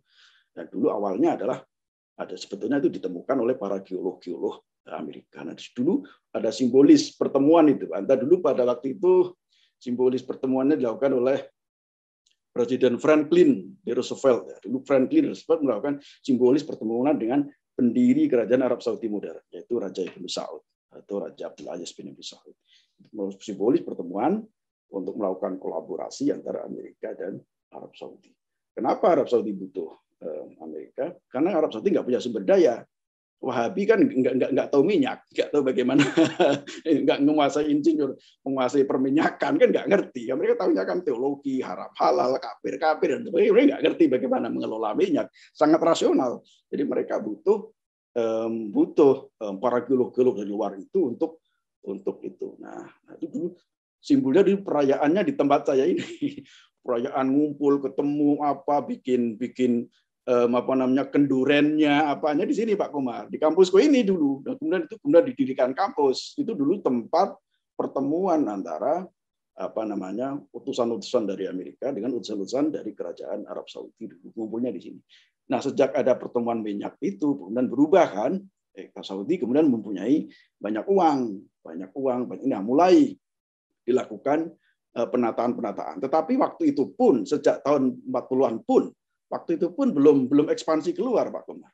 Belum ekspansi karena masih sibuk urusan internal. Urusan internal masih sibuk. Kan waktu itu baru disatukan, itu kan harus menyelesaikan, harus solid dulu. Masyarakatnya harus kan konsolidasi internal politik agama kan ribet. Tidak gampang itu. Sulit sekali, dan butuh waktu lama untuk melakukan konsolidasi. Termasuk misalnya membuat madrasah-madrasah dan sebagainya. Madrasah itu baru dibuat pada tahun 1950-an. Baru dibuat madrasah itu secara nasional. Madrasah ya, belum universitas. Madrasah itu baru 1950-an dibangun dibangun madrasah ini. Nah, waktu itu pendidikannya ya di masjid, di rumah, di apa, belum madrasah formal seperti yang sekarang kita lihat itu. Nah, itu setelah ditemukan minyak itu kan butuh waktu bertahun-tahun sampai itu bisa dijual, diproduksi, itu kan butuh waktu bertahun-tahun juga untuk bisa. Nah, baru setelah ada uang dari hasil penjualan minyak itu, mereka baru menata infrastruktur, mulai dibangun, sekolah mulai dibangun begitu sejak awal 50-an, dan universitas secara itu baru dibangun 1957, baru bikin kampus universitas, yaitu King Saud University yang dilihat itu kampus pertama, universitas pertama yang dibangun oleh Arab Saudi itu tahun 1957, dan bangunnya pun itu sebetulnya kampus itu dibuat dalam rangka untuk mencetak insinyur-insinyur supaya bisa kerja ngurusi minyak itu tadi awalnya. Nah, Wahabi itu nanti di mana? Wahabi itu baru terjadi ekspansi Wahabi itu baru Wahabi keluar daerah itu baru terjadi belakangan, Pak Komar. Baru belakangan. Nah, itu Universitas Madinah itu adalah universitas pertama yang dibangun 1961, dibangun sebagai awal untuk melakukan produksi wacana Wahabisme. Itu adalah Universitas Islam Madinah ya. Nah, dengan pendirian Islam Madinah itulah kemudian mulai, karena sudah ada duit minyak nih, sudah ada duit minyak, bikin universitas dan didatangkan orang-orang dari luar untuk mempelajari Wahabisme. Dan pusatnya dulu di Universitas Islam Madinah, bukan Ummul Qura, bukan Al Imam University, pusatnya dulu adalah di Universitas Islam Madinah. Nah, kenapa mereka butuh mendatangkan dari luar untuk ditrain di situ, dididik di situ? Karena pada saat itu terjadi konflik regional ya di Arab Saudi, konflik regional khususnya konflik dengan Mesir, juga dengan Suriah. Nah, Saudi itu dikepung oleh Mesir dan Suriah. Mesir adalah dikuasai rezim sekuler, yaitu generasinya Presiden Nasser. Suriah pun dikuasai oleh kelompok Ba'ath yang juga sangat sekuler. Jadi merasa terancam, karena itu memperkuat ideologi Wahabisme ini supaya sebetulnya untuk membendung dari kelompok gerakan sosialisme Arab, sekularisme Arab yang diprakarsai oleh Jamal Abdel Nasir itu dan juga lain-lain. Jadi mulai sejak itulah mereka ngundang dari berbagai macam kelompok luar untuk datang di Arab Saudi untuk belajar di Universitas Islam Madinah. Nah, pada saat itu juga terjadi misalnya Muhammad Qutb, adiknya Sayyid Qutb juga datang di situ. Kemudian Muhammad Surur juga datang di situ, tokoh Ikhwan dari Suriah juga datang di situ dan mulai membentuk Wahabisme. Nah, dari situlah kemudian baru memproduksi wacana Wahabisme di tingkat internasional. Saya tidak tahu persis kapan orang-orang Indonesia datang ke Arab Saudi untuk belajar di Universitas Islam Madinah, saya tidak tahu persis. Kalau belajar di Mekah sudah sangat lama sekali, saya sudah menulis buku tentang itu. Tetapi kalau sejak kapan mereka belajar di Universitas Islam Madinah, itu saya tidak tahu kapan mulainya. Tapi yang jelas, yang menarik pada waktu itu, Universitas Islam Madinah itu juga menjadikan Pak Nasir sebagai salah satu penasehat internasional board-nya adalah Pak Muhammad Nasir yang dulu salah satu tokoh Masumi ya. Pak Nasir salah satu yang dan Madinah, Universitas Islam Madinah itu sebetulnya dulu juga banyak dikuasai oleh pemikir-pemikir yang sebetulnya banyak dari non Saudi. Ada yang dari India, dari Pakistan dan sebagainya, termasuk dari Indonesia board-nya itu.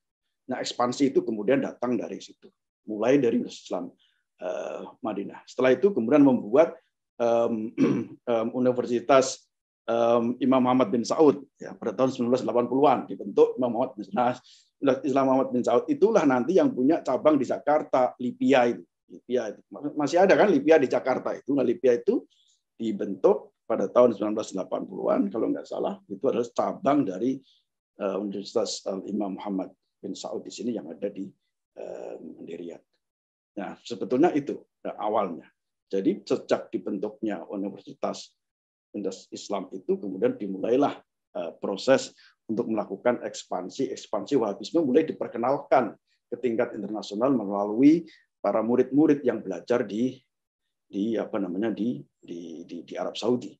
Dan itu nanti ada kaitannya juga nanti dengan perang Afghanistan dan nanti ceritanya bisa lama lagi nanti nggak selesai. Nah itu kira-kira begitu Pak Komar. Terus apalagi tadi Inggris kita sudah tahu peran Inggris bagaimana dalam membantu. Ini yang itu di sana semakin rileks, di Indonesia kok semakin kencang gitu. Saya kira kalau saya melihat masyarakat di sini kok saya melihat sudah bosan ya Pak, sudah bosan. Yang saya lihat begitu dari aspek satu sisi masyarakat sudah bosan. Sebetulnya dulu pun ketika mereka itu masih sangat konservatif, mereka sebetulnya malu-malu aja Pak. Jadi saya tahunya itu ya dari murid-muridku yang cerita. Jadi misalnya begini, film haram kan nonton di bioskop, tapi rumahnya dibuat bioskop. Sehingga bisa nonton film. Nah, itu apa bedanya nonton film di bioskop sama nonton film di rumah? Itu yang cerita teman-teman muridku. Bahkan itu dari pusat-pusat Wahabi yang sangat kuat ya, kayak di Al-Qasim yang disebut tadi itu. Jadi secara teori teater itu diharamkan, dilarang. Maka tidak ada itu pembangunan teater itu atau karena dilarang. Tapi bukan berarti masyarakat Saudi itu tidak menonton film, keliru itu. Bukan berarti mereka mengikuti haram terus mereka betul-betul nggak nonton, itu nggak benar. Masyarakat Saudi nontonnya satu di Bahrain. Bahrain itu dekat sama saya Pak, itu naik 1 jam nyebrang jembatan King Fahd namanya. Itu kayak jembatan Suramadu dari Surabaya ke Madura. Itu kalau weekend ramai Pak Komar. Pak Komar bisa datang sini tuh. Kalau weekend ramai dari Saudi ke Bahrain itu 1 jam naik mobil. Itu mereka ngapain di sana? Ya nonton film, ya ngapain? Saya nggak tahu. Sama seperti itu. Jadi ada kanal untuk rilis ketegangan itu perlu dikeluarkan. Kalau nggak akan meledak di Saudi, daripada meledak di Saudi, meledaknya di luar aja. Resikonya lebih kecil. Tren seperti itu saya lihat kok sama ya. Di Malaysia juga begitu. Mereka punya tempat khusus untuk merilis ketegangan itu. Kemudian mungkin sama kayak di Jakarta kalau penat kemudian orang lari ke puncak semua. Lebih sama di sini juga begitu. Penat weekend mereka pada ngantri semua itu sepanjang jalan kenangan. Di situ datang nonton pertunjukan dan sebagainya di Bahrain. Nah, itu yang saya maksud. Bahwa sejak itu ketika peraturan masih ketat pun sebetulnya mereka sebetulnya tidak sepenuhnya melakukan itu. Mereka hanya khawatir kalau melakukan itu di publik kan kena sanksi, bisa dicambuk atau apa. Tapi sebetulnya kan kalau dilakukan secara diam-diam di privat kan nggak apa-apa.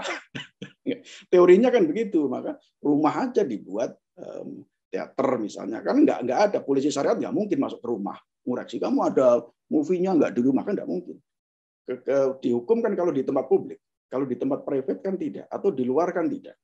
Nah misalnya di Bahrain itu unik, di Bahrain itu tetangga Saudi, di Bahrain itu ada aturan non Bahrain bebas melakukan apa saja, itu aturan non Bahraini, jadi yang bukan warga Bahrain. Orang Saudi kan bukan warga Bahrain, meskipun sama-sama Arab, jadi bebas.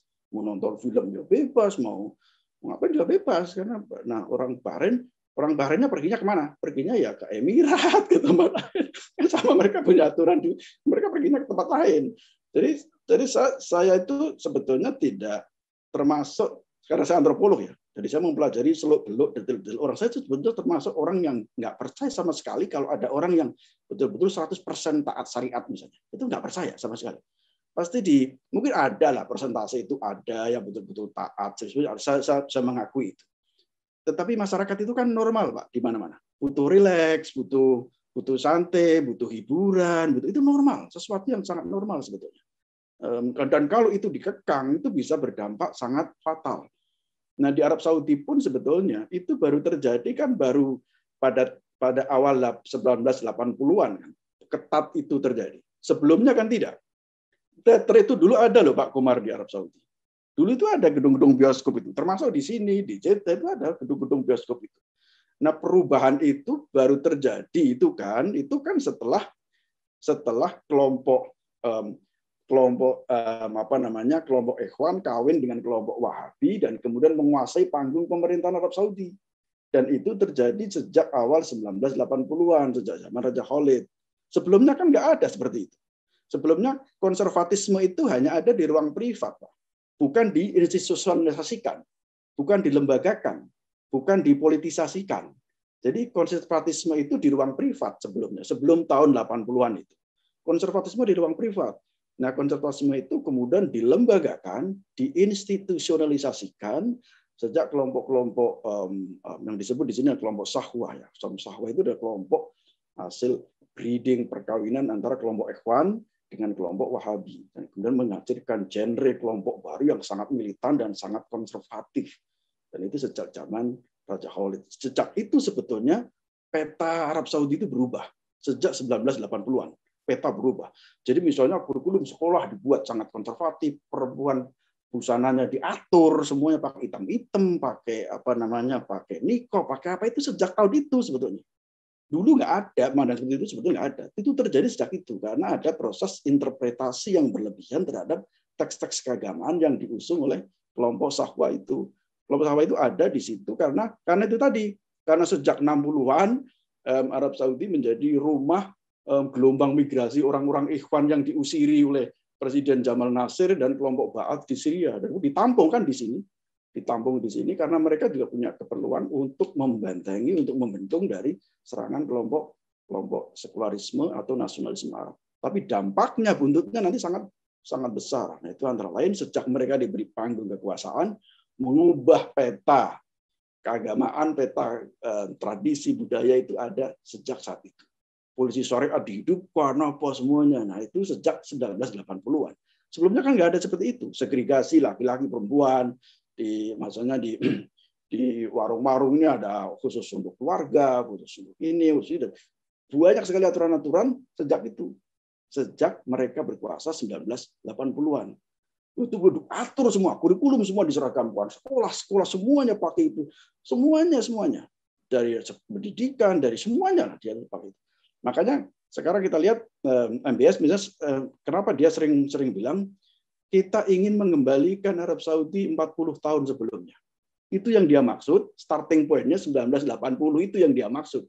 Dia ingin mengembalikan Arab Saudi ke zaman sebelum tahun 1980, di mana orang bebas secara kebudayaan, saling menghormati, orang bebas buka ada movie, ada budaya apa segala macam lah.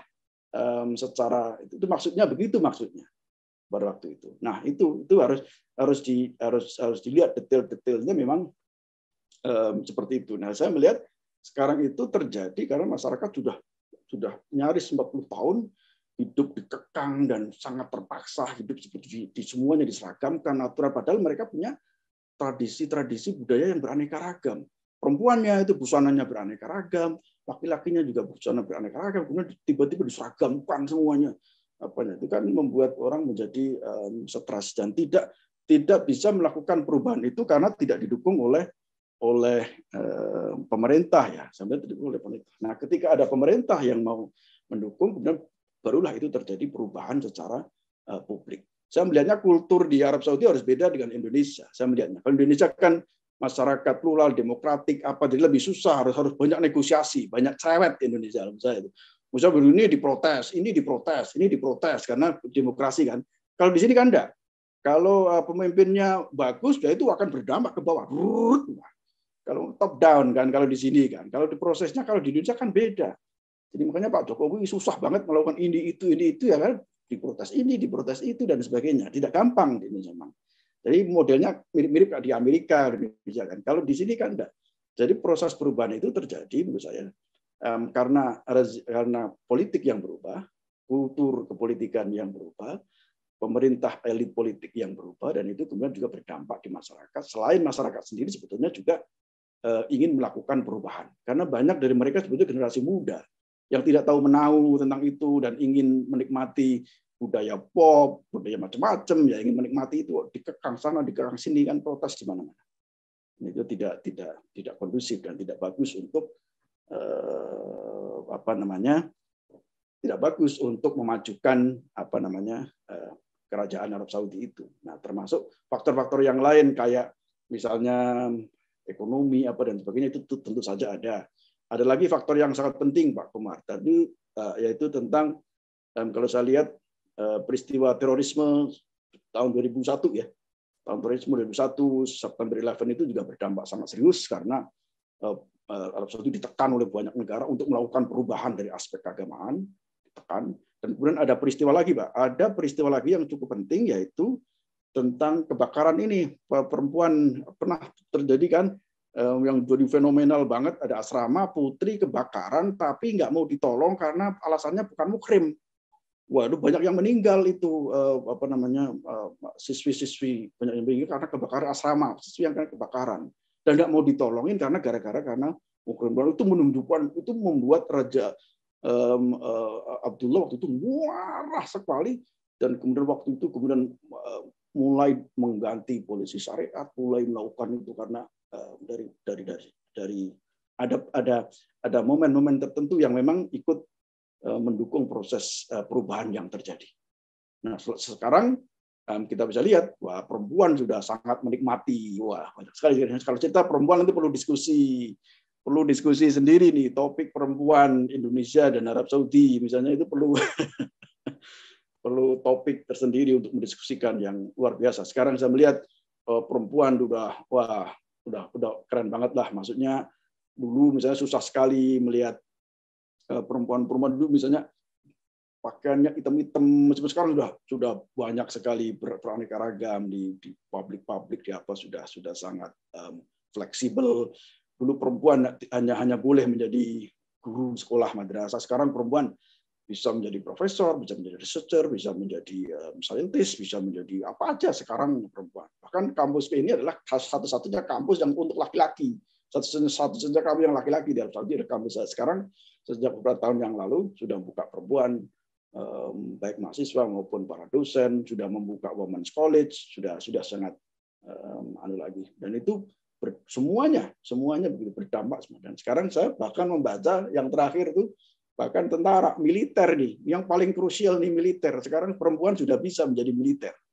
Ini sangat perkembangan yang juga sangat. Nah, sebelumnya yang nggak boleh kan sebetulnya sektor perempuan, kemudian engineering, yang field engineering ya, yang kerja di lapangan itu nggak boleh, militer tidak boleh. Tapi sekarang sudah nggak, polisi, militer, sekarang perempuan sudah bisa. Apalagi kemudian mereka punya lembaga khusus perempuan sendiri yang bertugas untuk melakukan reformasi di bidang keperempuanan ya, dan supaya ada rasio sekarang, jadi supaya perempuan itu, perusahaan-perusahaan harus ada rasio perempuan, kampus-kampus juga ada rasio perempuan. Jadi sekarang banyak hal yang mohon maaf nih agak ceritanya agak panjang karena kita sudah kalau ngomong susah berhenti saya kalau ngomong. Oke, Komar, kita ngobrolnya nanti dilanjutin kalau ketemu di Jakarta.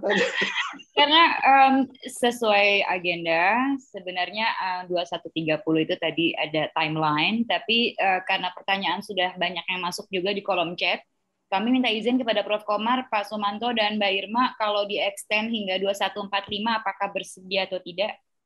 Silahkan pembicaranya aja. Boleh. Oke. Yeah. Terima kasih banyak. Kita langsung menuju ke pertanyaan. Ada pertanyaan untuk Prof. Sumanto. Di satu sisi MBS banyak didukung karena modernisasi. Di sisi lain track record-nya beberapa tahun terakhir relatif totalitarian. Bagaimana kontradiksi ini agaknya bakal diselesaikan? Atau mungkin Saudi akan coba tiru template RRC, modern, industrialized, tapi totalitarian. Dan bagaimana dampaknya pada praktek keberagamaan dan keberagaman. Terima kasih. Silahkan, Pak. Ya, kalau yang saya amati bersifat totalitarian dan sebagainya, kaitannya dengan masalah kepolitikan ya, tapi bukan pada persoalan kebudayaan. Jadi kalau menyangkut persoalan kepolitikan memang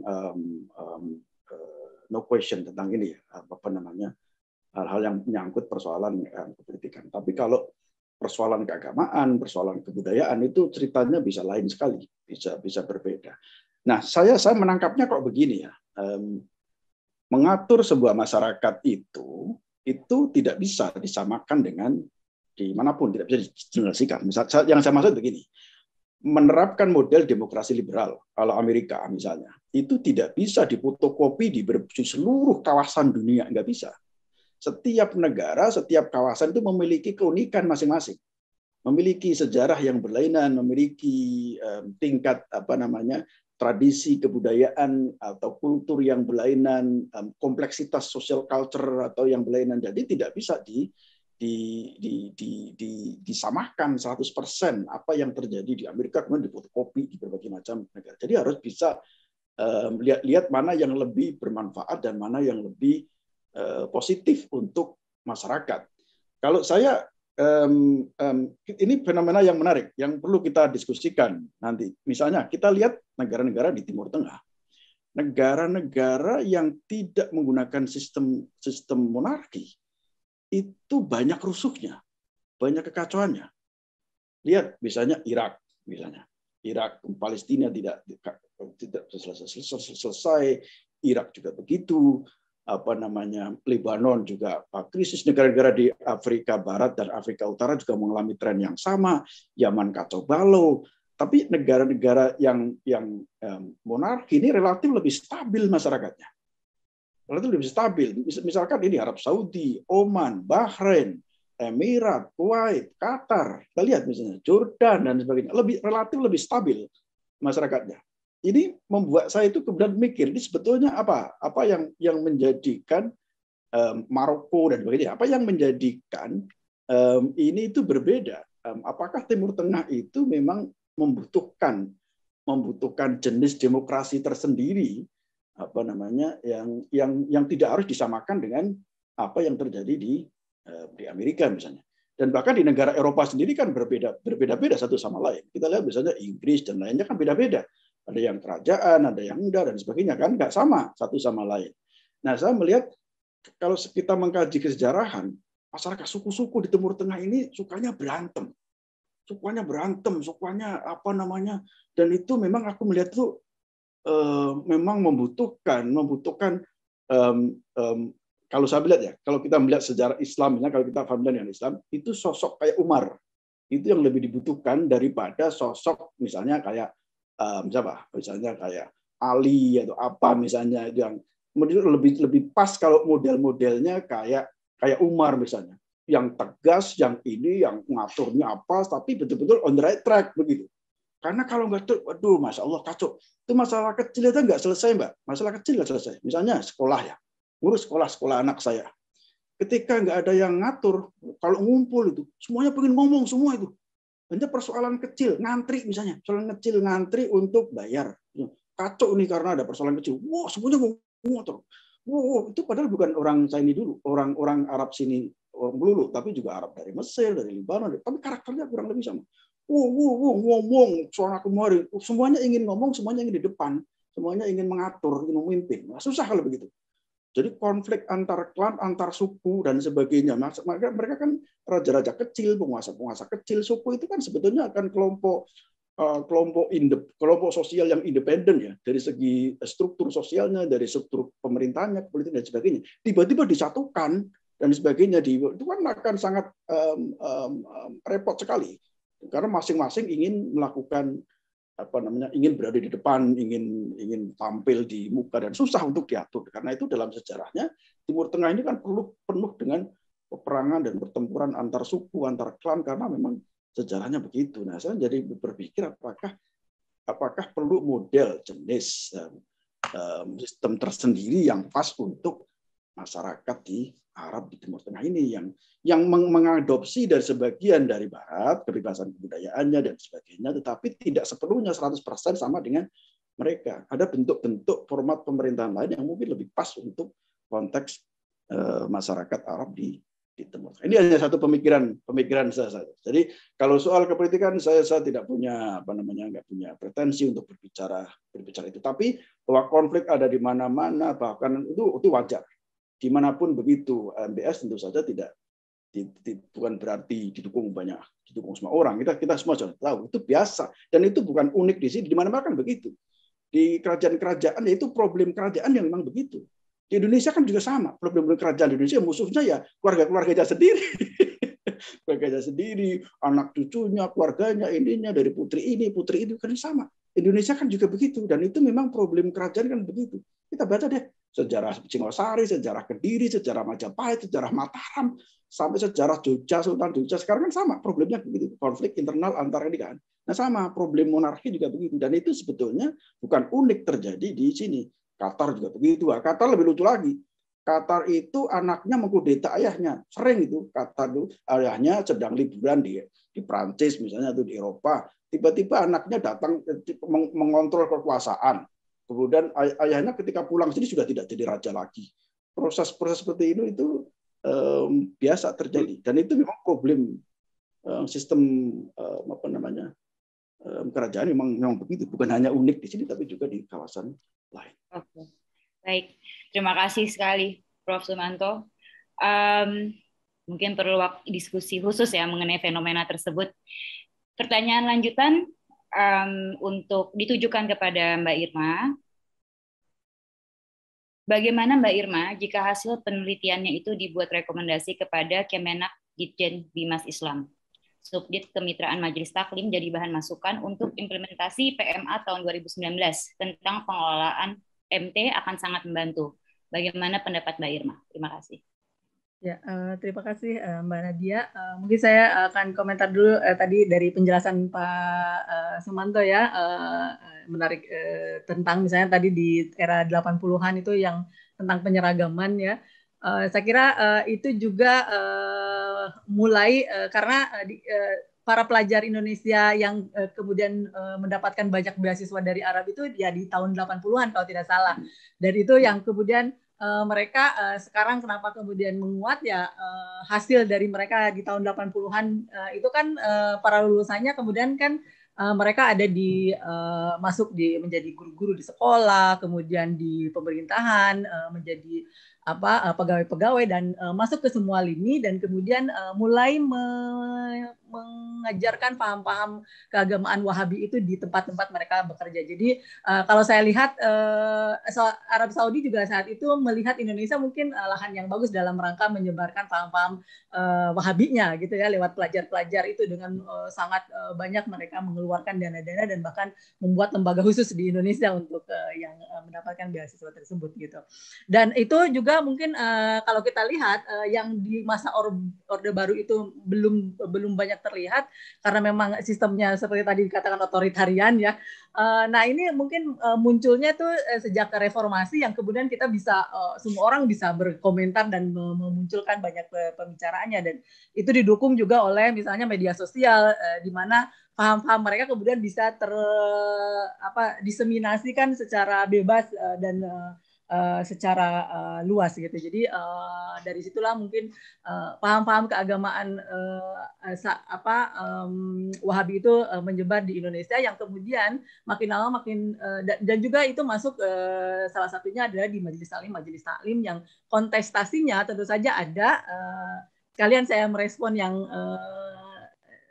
sekalian saja yang tadi muncul di beberapa chat itu ya ada misalnya tentang di NU masih sangat kuat kalau di kita ya tradisi di majelis taklimnya, tetapi juga di sisi yang lainnya gitu mereka semakin menguat juga yang aspek-aspek konservatif itu, bahkan mereka mulai merebut teras-teras masjid yang dulunya dikuasai oleh NU gitu. Jadi ada pergulatan secara politis dari ideologi agama yang kemudian masuk dan merangsek ke wilayah-wilayah masjid-masjid kita yang secara eksklusif bahkan kemudian dikuasai oleh yang secara paham-paham keagamaan yang konservatif tersebut gitu.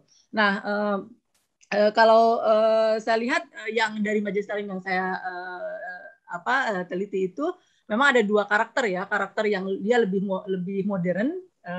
Tetapi juga ada yang sangat NU banget dan bahkan attracting sampai ratusan jemaahnya ya. Tetapi ya itu tadi materi-materi yang disajikan sangat-sangat konservatif dari teks-teks agamanya gitu ya, belum mencerahkan.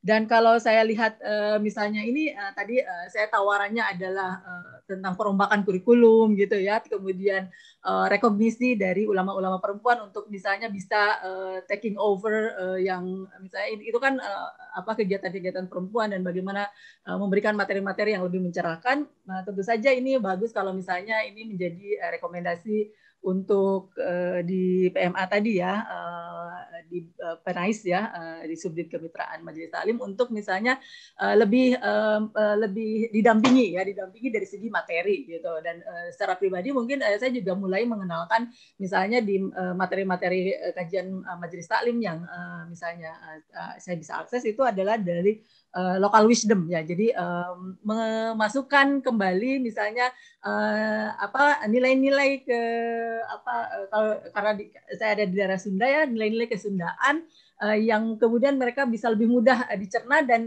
lebih mengena di hati mereka gitu sebagai bagian dari kesundaan dan keislaman di Sunda gitu. Jadi memang itu menjadi tugas yang PR ya, maksudnya PR kita merebut kembali, kalau bahasanya dulu Mari Rifaira bilang merebut kembali teras-teras masjid gitu ya, untuk misalnya supaya paham-paham ekstremisme dan konservatif yang mengarah ke ekstremisme itu kemudian bisa tidak menyebar lebih jauh lagi gitu. Itu mungkin dari saya. Saya nambahin sedikit ya Mbak Nadia, mumpung ingat nih. Nah ini penting tuh apa yang disampaikan Mbak Irma itu, dan itu sebetulnya yang dilakukan di sini kan. Kalau pakai cara-cara model di Indonesia nggak bakalan jalan di sini, nggak bakalan jalan. Suruh ngomong pendapat kalian apa, ini nggak bakalan jalan ya, di berubuh aja orang Jawa bilang. Jadi kalau ulatnya sudah banyak, satu pohon semuanya ulat semuanya, dibakar aja pohonnya daripada diambilin ulatnya satu-satu, ya, kelamaan bakar aja pohonnya, gampang beres gitu. Nah itu yang sebetulnya dilakukan di sini kan, makanya terjadi proses masjid-masjid semuanya dibersihkan dari khotib-khotib yang nggak jelas dibersihkan, takmir nggak jelas semuanya dibersihkan, dari sekolah-sekolah yang guru-gurunya nggak beres semuanya diganti, di-training, memang begitu, harus top down di sini. Kalau nggak begitu tuh susah. Apalagi ngurusi orang-orang Arab kan susah, orang-orang yang lain pun sama, begitu orang Indonesia kan juga sama, susah kalau diurusin kan. Sama karena orang masing-masing punya ini punya itu ya, kerepotan kita.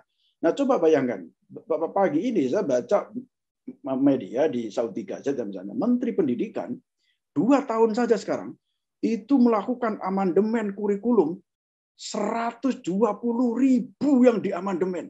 Itu dalam waktu 2 tahun amandemen kurikulum sekolah 120.000. Apa saja itu yang dibuat oleh kelompok-kelompok itu dulu selama dari sejak 1980-an sampai sekarang. Banyak sekali. Nah, karena itu memang kalau ini tidak ditangani secara tegas, secara ya kelamaan mereka akan menjadi duri di mana-mana dan akan merepotkan di mana-mana ya. Jadi memang resiko sebuah itu ya harus begitu. Karena itu saya menjadi bagian orang yang sangat mendukung terhadap proses modernisasi, proses moderatisasi ya. Sekarang sini sedang mengembangkan konsep Islam wasatiyah, Islam moderat seperti di Indonesia, moderasi Islam sama. Di sini juga mengembangkan Islam wasatiyah.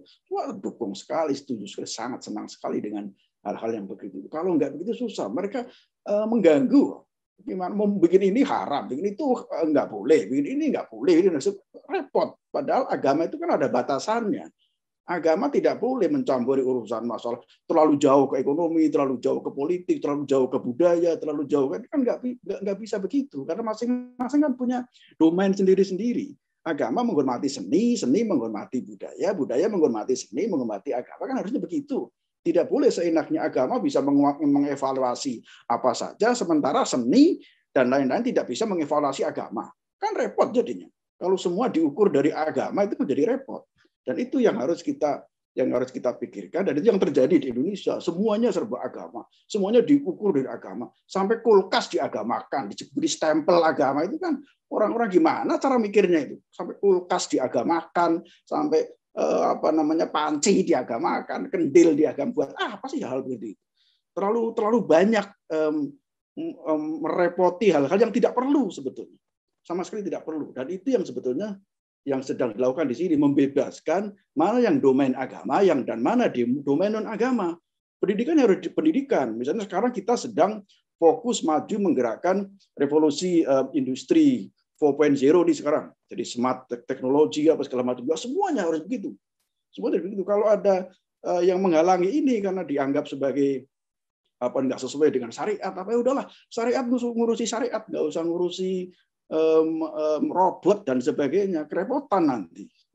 Nah makanya sekarang kalau nggak begitu itu nggak susah. Maka sekarang Cina kan sekarang masuk di sini, banyak kerjasama. Ini perusahaan Huawei misalnya dari Cina sekarang membantu proses semuanya dari proses apa namanya transformasi ke kampus-kampus berbasis teknologi.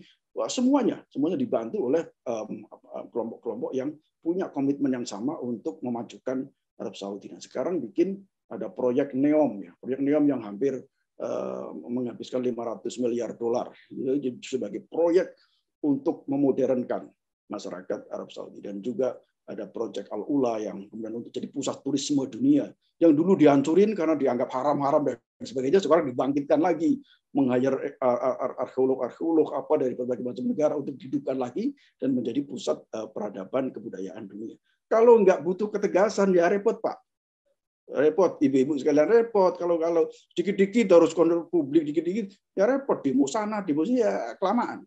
Kalau saya ada di Indonesia ya begitu berkuasa beres saja, kalau nggak ini ya udah selesai gitu aja. Daripada repot-repot ini itu bikin ribet di kemudian hari, malah tidak bisa mendukung proses modernisasi dan proses moderasi masyarakat yang ada di negara. Mohon maaf ini saya ikut nimbrung. Mohon maaf. Terima kasih banyak Pak Sumanto.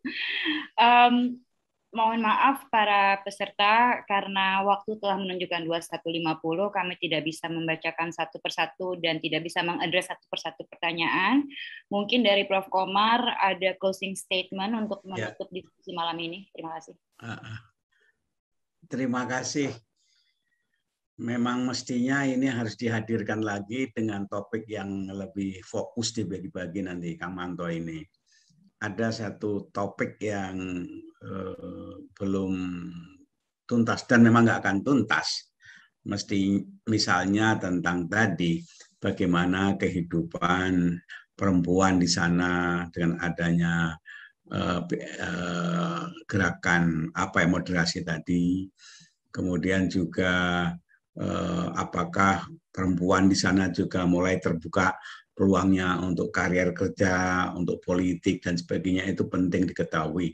Nah, berikutnya kami juga kapan-kapan kita ingin tahu bagaimana sih sanad mata rantai orang-orang Arab yang ada di Indonesia ini dari wilayah yang mana. Di Arabnya itu ada dari Yaman, dari Riyadh, dari mana. Ini kan juga berpengaruh, ibarat sungai, airnya itu kan beda-beda. Taunya kita Arab ya Arab aja, tapi dengan dijelaskan tadi kan terasa ada bedanya. Arab Jeddah, Mekah, Madinah, kemudian yang selatan beda-beda. Jadi lain kali kita minta Kang Manto untuk kita hadirkan lagi bicara itu. Nanti topiknya lebih khusus dan kita perbanyak tanya jawabnya. Saya sampaikan terima kasih Mbak Irma dan Kang Manto ya, dan pada para teman-teman semuanya terima kasih juga kepada semuanya, pada moderator yang cantik. Terima kasih. Terima kasih banyak Prof. Komar, Pak Sumanto, dan Mbak Irma Riani atas insight-nya dan pencerahannya malam ini. Semoga dapat memberikan perspektif baru terhadap praktek keberagamaan di Indonesia. Assalamualaikum warahmatullahi wabarakatuh.